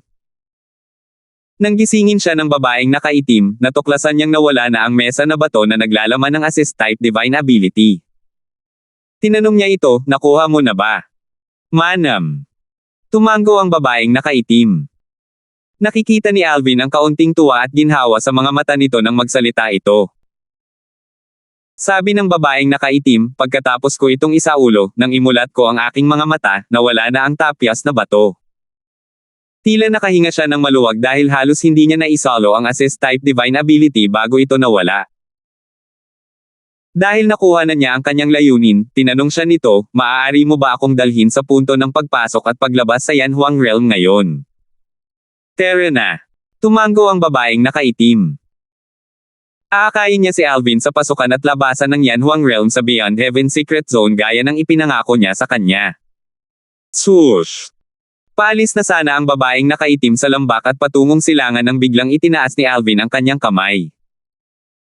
Isang alon ng enerhiya ang agad na bumalot sa kanya at dinala siya sa silangang direksyon, na gumagalaw sa bilis ng kidlat. Ang bilis. Naisip niya sa sarili. Napansin niya na ang bilis nito ay higit na nalampasan ang kanyang bilis. Pagkalipas ng ilang sandali, sa kanyang pagkabigla, natuklasan niya na hindi man lang ito ang pinakamabilis niyang bilis. Gumalaw si Alvin sa pamamagitan ng paglikha ng mga sword formation at pagtalon mula sa isang formation patungo sa isa pa. Nang sa wakas ay bumalik sa dati ang katinoan ng babaeng nakaitim, narinig niya ang boses ni Alvin. Hawakan mo ito. Maya-maya, inihagis niya sa kanya ang isang punyal na parang nagtatapon ng basura. Nang makita si Alvin na inihagis ang Celestial Supreme Treasure sa kanya sa ganoong kawalang ingat na paraan, bumulong siya ng malalim, tara na. Ang bagay na itinapon mo lang ay isang Celestial Supreme Treasure. Tahimik nin tinapos ang natitirang bahagi ng kanilang paglalakbay. Sa huli, nagpa siya ang babaeng nakaitim na basagin ang katahimikan. Sige, magpakilala tayo. Ako si Karina Damon, at ako ay isang disipulo ng Tang Sect sa kaharian ng Yanhuang. Agad niyang ibinahagi ang kanyang pangalan at ang sektang pinagmulan niya. Ang Tang Sect. Pinaikit ni Alvin ang kanyang mga mata nang marinig ang mga salita ni Karina. Hindi niya maiwasang magtanong, nagmula ba ang Tang Sect sa planetang Yanhuang? Ma'am. Tumango si Karina. Masusubaybayan ng mga disipulo mula sa Tang Sect ang ating mga lahi pabalik sa planet Yanhuang tulad ng mga mula sa Celestial Master Sect. Gayunpaman, medyo mahina ang ating sekta dahil wala tayong 9 Tribulation Bodiless Celestial. Hindi naman ito malaking bagay. Hindi maglalakas loob ang Celestial Master Sect na basta na lang tayo guluhin. Maaari nilang subukang sirain ang ating sekta, ngunit hanggat nabubuhay kahit isa sa atin, hindi sila magkakaroon ng araw ng kapayapaan. Nagniningning ang kanyang mga mata sa pagmamalaki habang nagsasalita siya tungkol sa kanyang sekta. Nagtatakang tanong ni Alvin, totoo ba na mahusay ang Tang sect sa paggamit ng mga nakatagong armas? Narinig na niya ang tungkol sa Tang sect noong mga nakaraang buhay niya sa mundo. Nakilala niya ang isang matandang lalaki mula sa sekta na nagturo sa kanya ng pinakamahusay na sining ng paghagis ng kutsilyo. Dahil sa teknik na iyon ay nagawa niyang makawala sa maraming mapanganib na sitwasyon. Ito ay lalong kapaki-pakinabang kapag naubos na niya ang lahat ng kanyang bala. Kung hindi dahil sa teknik na itinuro ng matandang lalaki, ang kanyang katawan ay malamang na puno ng mga butas mula sa mga bayanite ng kanyang mga kaaway. Simula nang matuklasan niyang taga-Tang sect si Karina, bumuti ang impresyon niya rito. Dati, inakala niyang isa lamang ordinaryong sekta ang Tang sect na may ilang teknik na nakabatay sa panloob na enerhiya. Sino ang mag-aakala na walang kakaiba sa sekta? Nawala na ng sekta ang luwalhati at kapangyarihan nito noong unang panahon, kaya mukhang hindi ito kahanga-hanga. Paano mo nalaman ang tungkol dito? Nagulat si Karina sa tanong ni Alvin. Nagtanong siya, narinig mo ba ito mula sa iyong kasama mula sa Celestial Master Sect? Hindi. Umiling si Alvin. Itinaas niya ang kanyang kamay habang ang enerhiya ay bumulusok palabas at bumuo ng isang panghagis na kutsilyo. Pagkatapos nito, inihagis niya ang kutsilyo paarap sa isang medyo bastos na anyo. Agad na lumitaw ang isang naguguluhang ekspresyon sa mukha ni Karina. Sumigaw siya, tiiyan ang teknik ng mga nakatagong armas ng Tang sect. Bagamat napakabastos ng pagpatay kay Alvin, hindi mahirap para sa kanya na malaman na ang teknik ay mula sa kanyang sekta. Ikaw. Paano mo natutunan ang aming mga espesyal na teknik ng mga nakatagong armas? Nag-aalinlangan niyang tanong. Matagal na panahon na ang nakalipas, nagkataon lang na may nakilala akong senior mula sa sekta ninyo. Siya ang nagturo nito sa akin, nakangiting sagot ni Alvin. Hindi ba siya hihiya na turuan ka ng teknik na ito gayong malinaw na hindi naman siya gaanong mahusay dito? Nakakahiya naman sa sekta natin. Kung hindi lang ako masyadong pamilyar sa mga teknik ng sekta natin, hindi ko malalaman na galing pala sa sekta natin ang teknik na iyon.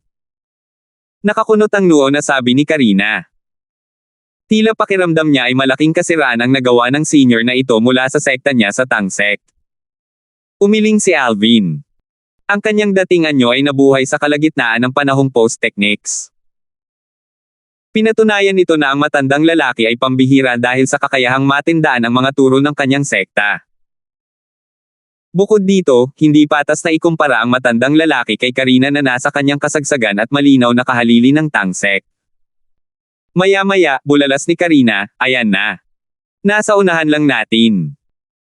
Dahil sa kakaibang bilis ni Alvin, hindi nagtagal ay nakarating sila sa pasukan at labasan ng Yanhuang Realm sa Beyond Heaven Secret Zone. Manam, tumango si Alvin. Ilang sandali pa, sinabi ni Karina, nandito na tayo. Sakto, isang itim na tuldok ang lumitaw sa paningin ni Alvin. Habang papalapit siya, lalong lumalaki ang itim na tuldok. Nang sa wakas ay nakarating sila, isang malaking itim na butas ang lumutang sa hangin na parang nakanganga na bibig ng isang gutom na halimaw. Wala pa ba si Aiden? Bulong ni Alvin sa sarili matapos niyang suriin ang kanyang paligid. Malamang ay dinala siya sa isang lugar na malayo rito, pagtatapos niya sa huli. Tama nga pala siya. Pagkatapos ng isang araw at isang gabi, sa wakas ay dumating na si Aiden. Hindi ko inaasahan na ikaw ang mauuna, gulat na bulalas ni Aiden nang mapansin niya si Alvin. Nang makita niya si Karina, nagtanong siya ng may pagtataka, sino ito? Malamig ang mga mata ni Karina, at walang pakialam ang kanyang ekspresyon, kaya tila hindi siya madaling lapitan. Siya si Karina. Taga Yanhuang Realm din siya, sagot ni Alvin. Pagkatapos magsalita ni Alvin, sumigaw si Aiden, Karina. Gulat na gulat ang ekspresyon niya habang nakatingin kay Karina. Ikaw. Ikaw ang pinakamalakas sa mga nakababatang henerasyon sa Tang sect. Tama ka. Tila nasiyahan si Karina sa pagkabigla ni Aiden. Tiningnan niya si Alvin ng may pagmamalaki. Tila sinasabi ng kanyang mga mata kay Alvin na, oo, isa siyang mahalagang tao sa Tang sect. Ang pinakamalakas sa nakababatang henerasyon sa Tang sect. Sinunod ni Alvin ang sinabi ni Aiden, bahagyang nagulat din. Alam niyang medyo malakas ito ngunit hindi niya inaasahan na ito ang magiging pinakamalakas sa nakababatang henerasyon sa kanyang sekta. Di nagtagal pagkatapos, handa na si Alvin na pumunta sa Yanhuang Realm kasama si Aidan. Hindi nagtagal at lumitaw si Alvin at ang kanyang mga kasama sa harap ng black hole sa Yanhuang Realm. Nakabalik na tayo. Bulalas ni Aidan nang nakangiti. Gayunpaman, di nagtagal, isang malakas na sigaw ang umalingaw-ngaw sa ere. Aidan. 2,506. Swoosh. Nagulat si Aidan sa dumadagandong na boses at agad na lumitaw ang kaba sa kanyang mukha. Samantala, agad na lumingon sina Alvin at Karina upang tingnan ang pinanggalingan ng boses. Nakita nila ang isang figure na papasok at palabas sa di kalayuan.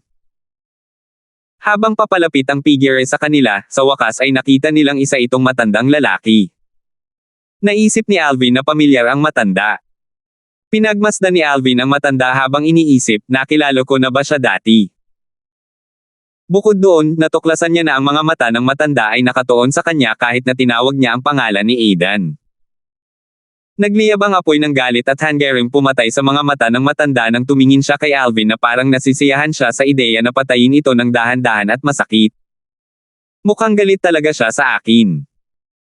Nanatili sa kanya ang patuloy na pakiramdam na nakilala niya ang matandang ito kahit hindi niya matindaan kung kailan niya ito nakilala. Iniisip pa rin ni Alvin ang tila galit at pamilyar na dating ng matandang ito nang marinig niya si Aidan na sumigaw sa takot, ang kaliwang tagapangalaga. Ang kaliwang tagapangalaga. Sa wakas ay natanto ni Alvin. Siya siguro si Jobert, ang kaliwang tagapangalaga ng sekta ng mga Celestial Masters. Hindi nakakapagtaka na parang pamilyar siya. Siya ang lolo ni Jeffrey. Matapos mapatay ni Alvin si Jeffrey, isang disipulo ng Celestial Master Sect, sa isang Heaven-rank treasure vault na iniwan ni Levi, ang Green Lotus Sword Celestial, sa Beyond Heaven Secret Zone, ikinwento sa kanya ni Aidan ang tungkol sa lolo ni Jeffrey. Sinabi sa kanya ni Aidan na si Jobert ay isang 8 Tribulation Bodiless Celestial na ang kapangyarihan ay kayang makipagsabayan sa 2 pang 8 Tribulation Bodiless Celestial sa sect. Ang lakas ni Jobert ay pangalawa lamang sa pinakamalakas na tao sa Celestial Master Sect, ang Free Cloud Sage na isang 9 Tribulation Bodiless Celestial. Matapos kumpirmahin ang pagkakakilanlan ng matanda, tiningnan siya ni Alvin ng may paghamak. Hindi niya kinatatakutan si Jobert. Natural lamang iyon dahil ang lakas niya ay maihahambing sa isang 9 Tribulation Bodiless Celestial. Bakit naman siya matatakot sa isang 8 Tribulation Bodiless Celestial lamang? Aidan. Nakipagsabuatan ka sa isang tagalabas para patayin ang miyembro ng sekta mo. Ngayon, kikilos ako alinsunod sa mga batas ng aming sekta at papatayin kita. Tinakpin ni Jobert ang distansya sa pagitan nila sa isang kisap mata. Nakatitig siya kay Aidan ng may kalungkot habang ang enerhiyang parang mga alon ay gumulong mula sa kanyang katawan. Sa sandaling ito, tila siya ang Grim Reaper na malapit ng anihin ang buhay ni Aidan gamit ang kanyang karit. Agad na namutla si Aidan. Mukhang mabagal ang bilis ni Jobert, ngunit natuklasan niya na nakagapos siya sa kanyang kinatatayuan ng isang di nakikitang puwersa. Gaano man siya magpumiglas, hindi niya talaga mapakawalan ang kanyang sarili. Nang makita ni Alvin na itinali na ni Jobert si Aidan, napatawa siya ng malakas bago sumigaw, elementary devouring tactic. Sa isang kisap mata, ang kanyang lakas ay tumaas ng 2 antas. Pagbuo ng espada. Isang celestial sword ang lumitaw sa kamay ni Alvin bago ito nagsimulang umikot sa paligid niya. Milyon-milyong sinag ng espada ang nagtipon sa itaas ng kanyang ulo at bumuo ng isang sword formation. Ito ang ikalimang yugto ng Sovereign Heart Sword, ang Heart Sword Amalgamation. Ang ataking ito ay walang dod ang mas malakas kaysa sa Body Sword Fusion. Bitawan. Sigaw ni Alvin habang malamig na kumikislap ang kanyang mga mata. Ang sword formation sa itaas ng kanyang ulo ay nagsimulang umikot na parang bagyo. Boom! Boom! Boom! Isang sunod-sunod na pagsabog ang umalangaw-ngaw sa hangin. Nagsimulang lumitaw ang mga nakakatakot na mahahabang bitek sa kawalan sa paligid ni Aidan, na parang mga itim na sawa. Ang eksenang ito ay higit pa sa sapat upang magparamdam ng kilabot sa isang tao. Ano ang Si Jobert, na sumusugod patungo kay Aiden upang patayin siya, ay hindi nakaiwas sa biglaang pag-atake ni Alvin. Ang teknik na ginamit niya upang igapos si Aiden ay nag-backfire, dahilan upang siya ay huminto bago samuka ng dugo. Dahil hindi niya ginamit ang lahat ng kanyang lakas upang gamitin ang teknik upang igapos si Aiden, nagdulot ito ng backlash nang siya ay inatake. Bukod dito, ang atake ni Alvin ay maihahambing sa buong lakas ng isang 8 Tribulation Bodiless Celestial.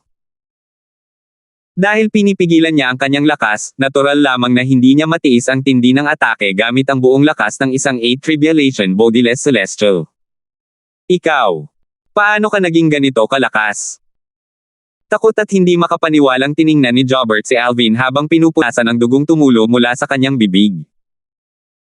Pinatay ng binata na nakasuot ng lila ang kanyang apo, at plano niyang maghiganti rito ngayon. Matagal na siyang naghihintay dito sa pagbabalik ni Aiden. Plano niyang pahirapan si Aiden dahil sa lokasyon ng binata na nakasuot ng lila. Nagulat siya kanina nang makita niyang ang binata na nakasuot ng lila ay pumunta sa Yanhuang Realm kasama si Aiden. Hindi na niya kailangang hanapin pa ang binata na nakasuot ng lila. Dahil dyan, plinano ni Jobert na patayin muna si Aiden bago patayin ang binata na nakasuot ng lila. Gayunpaman, hindi niya inaasahan na magiging ganito kalakas ang binata na nakasuot ng lila. Base sa atake ng binata, hindi siya sigurado kung matatalo niya ito kahit pailabas niya ang lahat ng kanyang lakas. Nagulat ka ba? Malamig na tanong ni Alvin habang pinag-aaralan ang ekspresyon ni Jobert. Ikaw. Isa ka lang eminent celestial. Bulalas ni Aiden na hindi makapaniwala. Maya-maya, isang may kaalamang ekspresyon ang lumitaw sa kanyang mukha. Ikaw. Huwag mong sabihin sa akin na nakuha mo ang mana mula sa isang great overarching golden celestial. Ngumisi si Alvin. Anong kinalaman mo? Labis na nagalit si Jobert sa pagtrato sa kanya sa ganitong kawalang galang ng isang eminent celestial. Bagamat hindi mas mababa ang lakas ni Alvin kaysa sa kanya, hindi niya maiwasang makaramdam ng galit. Mayabang kang bata. Mayabang. Pinaikit ni Alvin ang kanyang mga mata sa mga salita ni Jobert. Isang malamig na liwanag ang dumilay sa kanyang mga mata. Ikaw ang unang hamarang sa aming daan. Sino sa tingin mo ang mayabang? Ngumisi si Jobert. Wala akong interes sa iyo. Ang problema ko ay kay Aiden. Nakipagsabuatan siya sa isang tagalabas para patayin ang sarili niyang miyembro ng sekta. Nandito ako para maghain ng parusa sa ngalan ng Celestial Master Sect. Huwag kang makialam. Tumawa ng malakas si Alvin nang marinig niya ang mga salita ni Jobert na parang ngayon lang niya narinig ang pinaka-nakakatawang biro sa mundo. Anong tinatawa-tawa mo dyan? Nagliyab ang apoy ng puot sa mga mata ni Jobert na para bang kaya nitong sunugin ang lahat ng nasa paningin niya. Nakakatawa para sa akin na kahit alam mong pinatay ko ang apo mo, wala kang lakas ng loob na sabihin ito ng malakas. Sinusubukan mo bang maghintay ng oras at magdagdag ng mga sundalo para makalaban mo ako mamaya? Nakita ni Alvin si Jobert na palihim na nagpapadala ng senyales kanina. Sigurado siyang alam ni Jobert na hindi ito mas mahina kaysa sa isang 8 Tribulation Bodiless Celestial. Hindi sigurado si Jobert na matatalo niya ito kaya humingi siya ng dagdag na sundalo. Huwag mo akong pagtawanan. Bakit ko naman kakailanganin ng tulong para harapin ang isang taong katulad mo? Nagalit ng husto si Jobert dahil sa kahihiyan dahil nabunyag ang plano niya. Ayaw niya itong aminin. Ah, ganoon ba? Ngumiti si Alvin, mapanlin lang na pala kaibigan. Sa mas malapitang pagtingin, makikita ang anino ng paghamak na nakatago sa kanyang ngiti. Pabalang niyang sinabi, kung gayon, dahil sabik ka ng maghiganti, bibigyan kita ng pagkakataon at hihintayin ang pagdating ng iyong dagdag na sundalo. Gayunpaman, hayaan mong babalaan kita na may hangganan ang aking pasensya. Maghihintay ako ng 15 minuto. Kung hindi dumating ang iyong dagdag na sundalo sa oras na iyon, huwag mo akong sisihin sa hindi pagpigil. Ang kanyang tingin ay naging dahilan upang manlamig ang dugo ni Jobert. Walang hiya. Naging hindi maganda ang ekspresyon ni Jobert. Inakala niyang ang lakas ni Alvin ay maihahambing lamang sa isang 8 Tribulation Bodiless Celestial. Maaaring mahihirapan siyang talunin si Alvin, ngunit ganoon din ang masasabi para kay Alvin. Hindi rin magiging madali para kay Alvin na talunin siya kaya bakit ganoon ka-arrogant si Alvin? Tinatreto ba siya ng batang ito na parang langgam? Kaliwang tagapangalaga. Nag-aalalang sabi ni Aiden, namatay si Jeffrey dahil pinagnanasaan niya ang kaibigan kong Celestial Supreme Treasure. Kung hindi lang siya sakim, hindi sana siya pinatay ng kaibigan ko. Higit sa lahat, tinawag mo rin ba ang tamang tagapangalaga? Patuloy niyang sinabi sa seryosong tono, pag-isipan mo naman ang desisyon mo. Ayos lang kung gusto mong sayangin ang buhay mo, pero huwag mo sanang idamay ang tamang tagapangalaga. Anong sabi mo? Lalong nagpaalab ang mga salita ni Aiden sa galit ni Jobert. May paghamak niyang sabi, ipinapahiwatig mo ba na kahit sa tulong ng Right Guardian, hindi ko pa rin kayang harapin ang tandang batang ito? Kalokohan. Sa tingin mo ba ay katulad siya ni Berting na nakakuha ng mana mula sa isang Great Overarching Golden Celestial? 2,507. Kaliwang tagapangalaga, pinatay ni Alvin si Carlos, ang pinakamalakas na 8 Tribulation Bodiless Celestial sa Moro Realm. Ang kanyang lakas ay maihahambing sa isang 9 Tribulation Bodiless Celestial. Seryosong sabi ni Aiden, pati na ang kanang tagapangalaga, kahit ang ating patriarka, ang Free Cloud Sage, ay hindi siya matatalo. Kilalang kilala niya ang lakas ni Alvin. Ibinunyag niya ang impormasyong ito kay Jobert upang hindi hilahin ni Jobert ang Celestial Master Sect sa isang mapanirang landas dahil lamang sa kanyang personal na sama ng loob kay Alvin. Si Jobert lamang ang magiging sanhi ng pagbagsak ng sekta kung magpapatuloy siya. Ang Celestial Master Sect ay isang malaki at maimpluwensyang puwersa sa Yanhuang Realm. Kung ikukumpara, si Alvin ay isa lamang nag-iisang lobo na walang kaakibat na kaakibat. Kung maglalaban ang magkabilang panig, mas malaki ang mawawala sa Celestial Master Sect. Bilang isang disipulo ng sekta, natural lang na ayaw ni Aiden na masira ang sekta. Dahil dito, nagsalita na siya kay Jobert. Sabi ni Jobert, Alvin. Kaya siya ang pumatay sa isang 7 Tribulation Bodiless nang magkita sila. Nabalitaan niya na pinatay ni Alvin ang isang 7 Tribulation Bodiless Celestial habang naghihintay siya rito. Nabalitaan din niya na pinatay ni Alvin ang isang 7 Tribulation Bodiless Celestial na nagtataglay ng Celestial Supreme Treasure. May chismis na nagtagumpay si Alvin sa pagpatay sa 7 Tribulation Bodiless Celestial na iyon gamit ang Celestial Supreme Treasure dahil sa teknik na pinagkadalubhasaan niya na nagbigay daan sa kanya upang agawin ang lahat ng armas, kabilang ang Celestial Supreme Treasures, mula sa kanyang mga kalaban. Ito ang lawak ng kaalaman ni Jobert tungkol kay Alvin. Hindi niya alam ang nangyari malapit sa lokasyon ng mana mula sa isang Great Overarching Golden Celestial. Dahil dito, hindi niya sineryoso ang babala ni Aiden. Sa halip, inisip niya na pinalalaki ni Aiden ang lakas ni Alvin para takutin siya. Kung matatakot siya sa mga salita ni Aiden, hindi ba nito mabibigyan si Aiden ng pagkakataong maiwasan ang parusa? Bukod pa rito, kung nagsasabi ng totoo si Aiden, bakit hindi siya pinatay ni Alvin sa sandaling umatake ito? Bakit nag-aksaya ng oras si Alvin sa pagsasalita sa kanya? Lingid sa kaalaman ni Jobert, si Aiden lang pala ang dahilan kung bakit hindi siya pinakikitunguhan ng malupit ni Alvin gaya ng dati. Nang malapit nang lumipas ang 15 minuto, isang malakas na boses na parang tunog ng isang higanteng kampana ang umalingaw-ngaw sa di kalayuan. Tagapangalaga Jobert, ano ang problema mo at kinailangan mo akong ipatawag? Maya-maya, isang pandak at matipunong matandang lalaki na may nakakagulat na maskuladong katawan ang lumitaw sa paningin ng lahat. Tiningnan niya si Alvin nang may pag-aalinlangan bago lumitaw ang bahid ng pagkagulat sa mukha nito nang makita niya si Aiden. Aiden. Bumantong hininga ng marahan si Aiden nang makita niya ang matandang ito. Mabilis siyang nagpadala ng voice transmission kay Alvin. Ang taong ito ay si Benson, ang Right Guardian ng Celestial Master Sect. Kung maaari mo ba siyang kawan? Siya ang tagapagbigay ng tulong ng aking amo. Malinaw na nais niyang protektahan ang Right Guardian. Huwag kang mag-alala, sagot ni Alvin sa pamamagitan ng voice transmission habang tinitingnan si Aiden ng may katiyakan, bukod kay Jobert, hindi ko naman sasaktan ng malubha ang ibang miyembro ng Celestial Master Sect. Alam ko kung gaano mo kasabik na manatili sa sekta. Bumantong hininga si Aiden, kung tutuusin, doon naman talaga ako nanggaling. Sabi ni Jobert sa dumadagindong na boses, tagapangalaga Benson, nakipagsabuatan si Aiden sa isang tagalabas para patayin ang isang miyembro ng sekta. Pinatay niya ang apo ko, si Jeffrey. Dapat siyang patayin.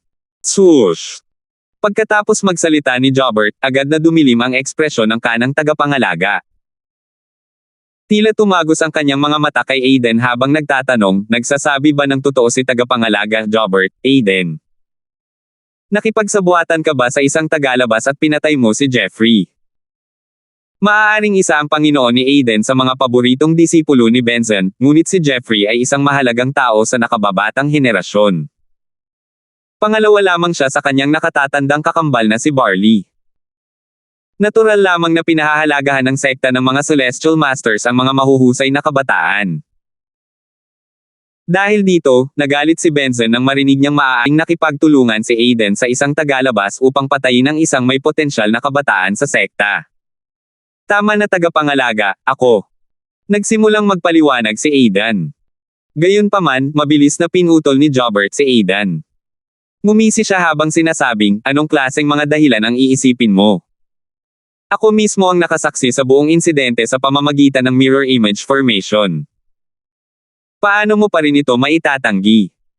Maya-maya, mariin niyang sinabi, ngayon, papatayin ko ang lalaking responsable sa pagkamatay ng apo ko, at pagkatapos, papatayin din kita. Lumipad siya sa kalangitan na parang arko patungo kay Alvin na parang isang makinang na bahaghari. Malinaw na sa pagkakataong ito, hindi na niya napigilan ang kanyang lakas. Tutal, ang kanyang kalaban ay kasing lakas niya. Mas pinahahalagahan mo ang sarili mo. Nang harapin ang nalalapit na pag-atake ni Jobert, kumurap lamang si Alvin bago niya itinulak ang kanyang mga kamay. Swoosh! Ang espada na nakapalibot kay Alvin ay tumugon sa kanyang galaw. Para bang may sarili itong isip, lumipad ito patungo sa tila kahangahangang si Jobert. Boom! Boom! Alam ni Jobert na ang sword formation ni Alvin ay sapat na makapangyarihan upang kapantay ang buong lakas ng isang 8 Tribulation Bodiless Celestial kaya inihanda niya ang sarili at ginamit ang lahat ng kanyang kapangyarihan upang direktang banggain ang atake ni Alvin. Isang tunog ng isang bagay na napunit ang umalangaw-ngaw malapit kay Jobert. Habang sumusulong siya patungo sa sword formation ni Alvin, nagsimulang lumitaw ang mga luha sa kawalan sa paligid niya na parang mga sapot ng gagamba. Ang lakas! Si Karina na nakatayo sa tabi ni Alvin ay tumingin ng may pananabik. Narinig niya ang lakas ni Alvin sa pamamagitan ng salita ng bibig ngunit hindi pa niya ito personal na nasaksihan. Nasasabik siyang makita ang resulta ng labanang ito. Sa sandaling bumangga si Jobert sa sword formation, siya ay lumipad at samuka ng dugo. Mukha siyang lubhang kawawa sa mga sandaling iyon. Malinaw na kulang ang kanyang lakas kumpara kay Alvin. Nanlaki ang mga mata ni Benson sa gulat. Muling pinag-aralan niya si Alvin ng may kataimtayman. Pagdating niya kanina, natuklasan niya na si Alvin ay isa lamang eminent celestial sa pamamagitan ng kanyang banal na kamalayan. Paano siya hindi mabibigla nang matalo ni Alvin ang kaliwang tagapangalaga ng Celestial Master Sect kahit na isa lamang siyang eminent celestial? Bagamat muntik nang matalo ni Alvin si Jobert, isa pa rin itong tagumpay. May bahid ng pangamba ang sumibol sa kanyang puso. Gayunpaman, hindi siya lubos na natakot. Kung tutuusin, batay sa lakas na ipinakita ni Alvin, kung makikipagsanib puwersa siya kay Jobert, matatalo nila si Alvin. Hindi nakakapagtaka na ipinatawag ako ni Jobert. Isa itong halimaw. Nang makabawi siya ng kanyang katinoan, mahinahon niyang tinanong, ikaw ba ang lalaking nagmana ng mana mula sa isang great overarching golden celestial? Saang puwersa ka nagmula? Si Jobert na medyo gumaling na mula sa kanyang pinsala ay nagsalita sa sandaling ito, Guardian Benson, hindi siya taga Yan Huang Realm. Siya ay mula sa isang maliit at makamundong realm na tinatawag na Saint Province Realm. Gayunpaman, ang mahalaga ay mayroong celestial sword sa kanyang sword formation. Isang espada celestial. Agad na itinoon ni Benson ang kanyang atensyon sa sword formation sa itaas ni Alvin. Oo nga. Mayroong isang espada celestial. Agad na nag-init ang kanyang mga mata. Napakahaba ba ng sasabihin ng lahat ng nasa Celestial Master Sect? Pabiro na sabi ni Alvin habang nakatingin kina Jobert at Benson. Alang-alang kay Aiden, napagdesisyonan niyang hayaan si Benson na sumali sa laban. Gayunpaman, sapat na. Naubusan na ang kanyang pasensya, at ayaw na niyang mag-aksaya pa ng oras. Walang hiya. Nabigla si Jobert sa mga sinabi ni Alvin at nagdulot ng pagdilim ng ekspresyon ni Benson. Inisip ni Benson na si Alvin ay labis na mayabang. Ngumisi si Jobert at muling sumugod kay Alvin na parang ipis na ayaw mamatay. Hindi pinansin ni Alvin si Jobert at mahinahong sinabi kay Benson, "Benson, ikaw ang tamang tagapangalaga ng sekta ng mga Celestial Masters, hindi ba? Kanina pa kita hinihintay para makapanood ka ng magandang palabas. Ngayong nandito ka na, simulan na natin ang palabas." Magandang palabas. Natarante si Benson.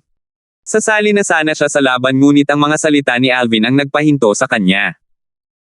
Di nagtagal, nasaksihan niya ang isang eksenang hindi niya malilimutan sa buong buhay niya. Katatapos lang magsalita ni Alvin nang muling lumipad palabas ang sword formation sa itaas ng kanyang ulo. Gayunpaman, sa pagkataong ito ay may 6 na sword formations. Habang lumilipad sila palabas, nagsimula silang magsanib puwersa na naglalabas ng isang lubhang nakakatakot na aura. Ginamit niya rin ang kanyang divine ability, ang 13 Green Lotus Swords. Hindi niya pinigilan ang kanyang lakas. Ang aura na ito. Bulong ni Benson sa sarili nang maramdaman niya ang aura ni Alvin. Samantala, si Jobert ay nagpapanik na. Hindi. Imposible ito. Imposible. Inilabas na niya ang lahat ng kanyang lakas, ngunit madali siyang natalo ng sword formation na ito. Siyam na walang katawan na Celestial. Kasing lakas siya ng isang walang katawan na Celestial na walang katawan na Celestial. Bulalas ni Benson sa loob habang nanlalaki ang mga mata sa takot. Posibleng si Berting mula sa Saint Province Realm, na nakakuha ng mana mula sa isang Great Overarching Golden Celestial, ay kasing lakas ng binata na ito bago pa man siya umakyat. 2,508. Si Jobert, ang kaliwang tagapangalaga ng Celestial Master Sect at isang 8 Tribulation Bodiless Celestial, ay namatay sa isang atake lamang mula kay Alvin. Para bang ibang tao si Alvin kumpara sa dati. Malinaw na mas malakas siya ng ilang beses kaysa kay Jobert. Batay dito, natuklasan ni Benson, ang kanang tagapangalaga, na pinipigilan ni Alvin ang kanyang lakas noong mga nakaraang labanan. Sa pamamagitan ng pag-ataking ito na madaling pumatay kay Jobert, makikita na sa wakas ay naipakita na ni Alvin ang kanyang lakas. Ang binata na nakasuot ng lilang damit na ito ay katulad ni Berting. Nakaramdam si Benson ng panginginig sa kanyang likod nang maisip niya ito. Nakahinga siya ng maluwag nang maalala niyang hindi siya nagmadaling sumama kay Jobert kanina. Kung hindi lang sana si Jobert ang mamamatay ngayon. Batay sa lakas na ipinakita ni Alvin at kung paano niya pinatay si Jobert na parang manok lang ang pinapatay niya, alam niya na kahit makipagtulungan siya kay Jobert, hindi pa rin nila matatalo si Alvin. Patuloy na naisip ni Benson sa sarili, isa Celestial Master Sect, natatakot akong ang Free Cloud Sage lang ang katapat niya. Naninindigan ang ekspresyon niya, at likas niyang itinaas ang kanyang pawisang mga palad. Ito ay dahil natuklasan niya ang binata na nakasuot ng lila na walang kahirap-hirap na pumatay kay Jobert at nakatitig sa kanya ng may malamig na kawalan ng pakialam. Bagamat wala siyang nakitang anumang balak pumatay sa mga mata ni Alvin, hindi pa rin niya maiwasang manginig sa takot. Alam niyang kung gugustuhin ni Alvin, kayang patayin siya ni Alvin sa isang kisap mata lamang. Tiningnan ni Alvin si Benson ng may matalim na titig habang walang pakialam na sinasabi, "Guardian Benson, tama ba? Ang pangalan ko ay Alvin, at ako ay mula sa Saint Province Realm. Nakilala ko si Aiden at naging kaibigan ko siya sa Beyond Heaven Secret Zone. Si Jeffrey mula sa iyong Celestial Master Sect ay hinanggad ang aking Celestial Supreme Treasure at namatay dahil sa kanyang kasakiman. Ang kanyang pagkamatay ay walang kinalaman kay Aiden. Gayunpaman, wala akong nararamdamang anumang pagkakasala sa pagpatay kay Jeffrey o kay Jobert. Kung ang Celestial Master Sect ay magdamdam dito, kung gayon, pakisuyo, lumapit ka sa akin. Maghihintay ako para sa iyo." Gayunpaman, kung magpasya ang sect na sisihin ito kay Aiden at hindi makatarungang sisihin siya para dito, hindi ako mag-aatubiling bisitahin ang sect. Napalunok si Benson nang marinig ang mga banta ni Alvin. Nakita niya ang lakas ni Alvin kaya wala siyang duda na magkakaroon ng kaguluhan sa Celestial Master Sect kung sakaling magdesisyon si Alvin na bisitahin sila. Tutal, kahit ang pinakamalakas na tao sa sekta ay may lakas na maihahambing kay Alvin. Higit sa lahat, hindi kayang protektahan ng pinakamalakas na tao sa sekta ang bawat tao sa sekta. Bilang karagdagan, hindi ko lang natulungan si Aiden na makakuha ng Celestial Supreme Treasure, kundi tinulungan ko rin siyang makakuha ng Offensive Divine Ability mula sa isang Devata Realm. Kung magpasya ang iyong sect na pangalagaan siya at hayaan siyang makabisado ang Assist-type Divine Ability ng iyong sect mula sa isang Devata Realm at Celestial Techniques, magagarantiya ko na si Aiden ay makakarating sa mas mataas na antas kaysa kay Jeffrey. Tila nagpasya si Alvin na gampanan ang mga papel ng isang mabuting pulis at isang masamang pulis. Una, hayagang pinagbantaan niya ang Celestial Master Sect. Pagkatapos, tila isiniwalat niya ang isang paraan para mapangalagaan ng sekta ang kanilang talento sa pamamagitan ng paghikayat sa kanila na bigyang pansin si Aiden. Celestial Supreme Treasure. Isang offensive divine ability mula sa isang Devata Realm. Huminga ng malalim si Benson nang marinig ang mga salita ni Alvin. Lumingon siya kay Aiden para kumpirmahin. Tumanggaw si Aiden bilang pagsang-ayon. Bukod doon, kakilala ko rin si Kuya Randolph mula sa Yellow the Arch Mansion. Narinig kong binanggit ni Kuya na isa siyang mabuting kaibigan ng Free Cloud Sage. Pakisabi naman sana ang mensahe ko sa pantas na kung may pagkakataon, gusto ko rin siyang makausap, sabi ni Alvin habang nakatitig kay Benson. Pagkatapos noon, humarap siya kay Aiden at prangkang sinabi, ito na ang pinakamabuting magagawa ko para sa iyo, Aiden. Sapat na yan, mabilis na sagot ni Aiden, halata sa mukha niya ang pasasalamat. Sapat na ang mga sinabi ni Alvin para masigurong walang mapapahamak sa kanya pagbalik niya sa Celestial Master Sect. Sa katunayan, bago pa man magsalita si Alvin para sa kanya, nakaramdam na siya ng ginhawa ng mamatay si Jobert. Tutal, si Jobert ang pangunahing dahilan kung bakit siya natatakot na bumalik sa sekta. Dahil sa pagkamatay ni Jobert at sa mga sinabi ni Alvin, sigurado siyang gaganda ang buhay niya sa sekta. Randolph. Natigilan si Benson nang marinig ang pangalang iyon. Isang ekspresyon ng pagkamangha ang bumalatay sa kanyang mukha nang magtanong siya, "Kay, kilala mo ba si Senior Randolph?" Si Randolph mula sa Yellow the Arch Mansion ay kalahati ng 9 Tribulation Bodiless Celestials ng mansyon. Higit sa lahat, alam ni Benson na matalik na kaibigan ni Randolph ang Patriarch ng Celestial Master Sect. Ito ay kaalaman na ng lahat. Ma'am. Tumanggaw si Alvin. Itinaas niya ang kanyang kamay at ipinakita ang isang lila at gininto ang order token. Naipadala niya ang kanyang enerhiya sa order token, isang sinag ng lilang liwanag ang sumilay patungo sa hilaga. Tinaasan niya ang isang kilay, nasa hilaga ba ang Yellow the Arch Mansion? Natural lamang na walang balak si Alvin na bisitahin ang Yellow the Arch Mansion sa mga sandaling iyon. Bukod pa rito, nagdududa siya kung nakabalik na si Randolph mula sa Beyond Heaven Secret Zone. Napagpasyahan niyang bisitahin ang Yellow the Arch Mansion kung mayroon pa siyang sapat na oras pagkatapos bumisita sa mundo. Dahil sa wakas ay nasa Yanhuang Realm na siya, natural lamang na ang una niyang naisip ay bumalik sa kanyang tahanan sa kanyang nakaraang buhay. Ang pagbabalik sa lupa ay naging isang bahagyang obsesyon para kay Alvin. Inisip niya na mas mabuti kung hindi niya alam na makakabalik siya sa lupa kung gugustuhin niya. Hindi niya kailanman na humaling sa kanyang nakaraang buhay noon.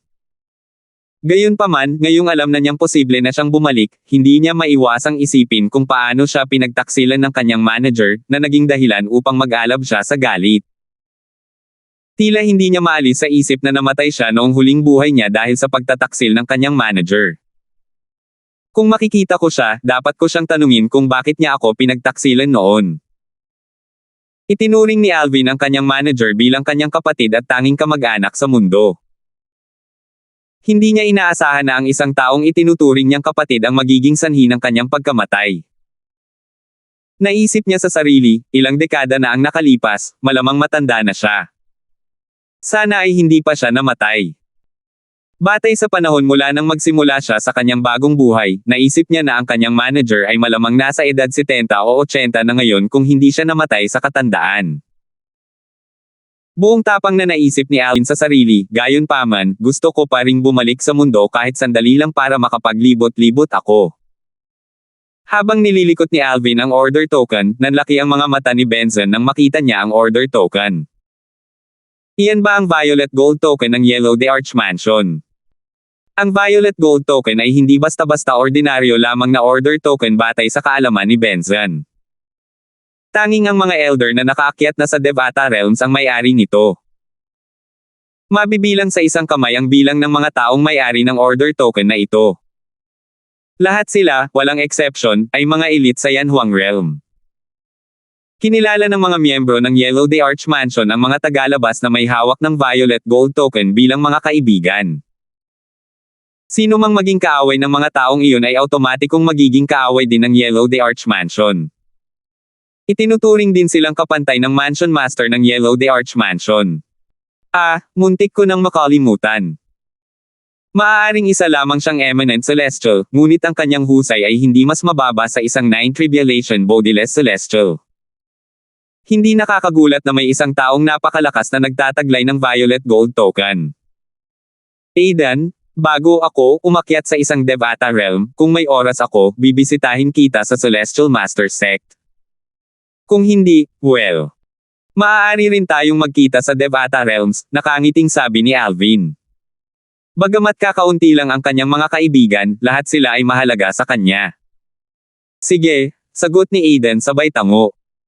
Para sa kanya, si Alvin ay hindi lamang isang kaibigan, kundi isa rin siyang tagapagbigay buhay sa kanya.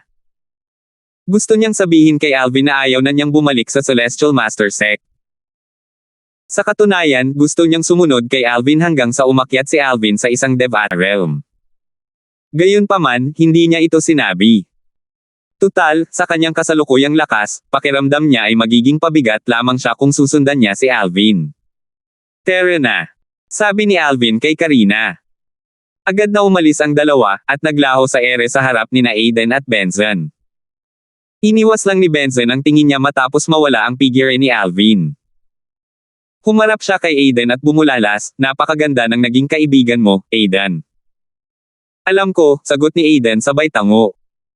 Makikita sa mga mata nito na nag-aalangan siyang humiwalay kay Alvin. Alam niya na pagkatapos ng paghihiwalay na ito, kung wala ng oras si Alvin para bisitahin ang Celestial Master Sect, mahihirapan silang magkita muli. Tutal, hindi pa kasama rito ang 81 Devata Realms, at halos walang hangganan ang bawat realm. Aidan, hindi napigilan ni Benson na magtanong, nakuha ni Alvin ang mana mula sa isang great overarching golden celestial sa Beyond Heaven Secret Zone sa pagkakataong ito, tama ba? Medyo sigurado siya na ang dahilan kung bakit ang isang eminent celestial ay may lakas na maihahambing sa isang 9 tribulation bodiless celestial ay dahil sa mana mula sa isang great overarching golden celestial, ngunit gusto niya lang itong kumpirmahin muli. Walang mas mahusay na hihinga ng kumpirmasyon kaysa kay Aidan. Hindi. Sa gulat ni Benson, umiling si Aidan. Hindi nakuha ni Alvin ang mana. Ang nakakuha nito ay ang kanyang kaibigan. Salamat po at sinamahan ninyo ako, ingat lagi mga master.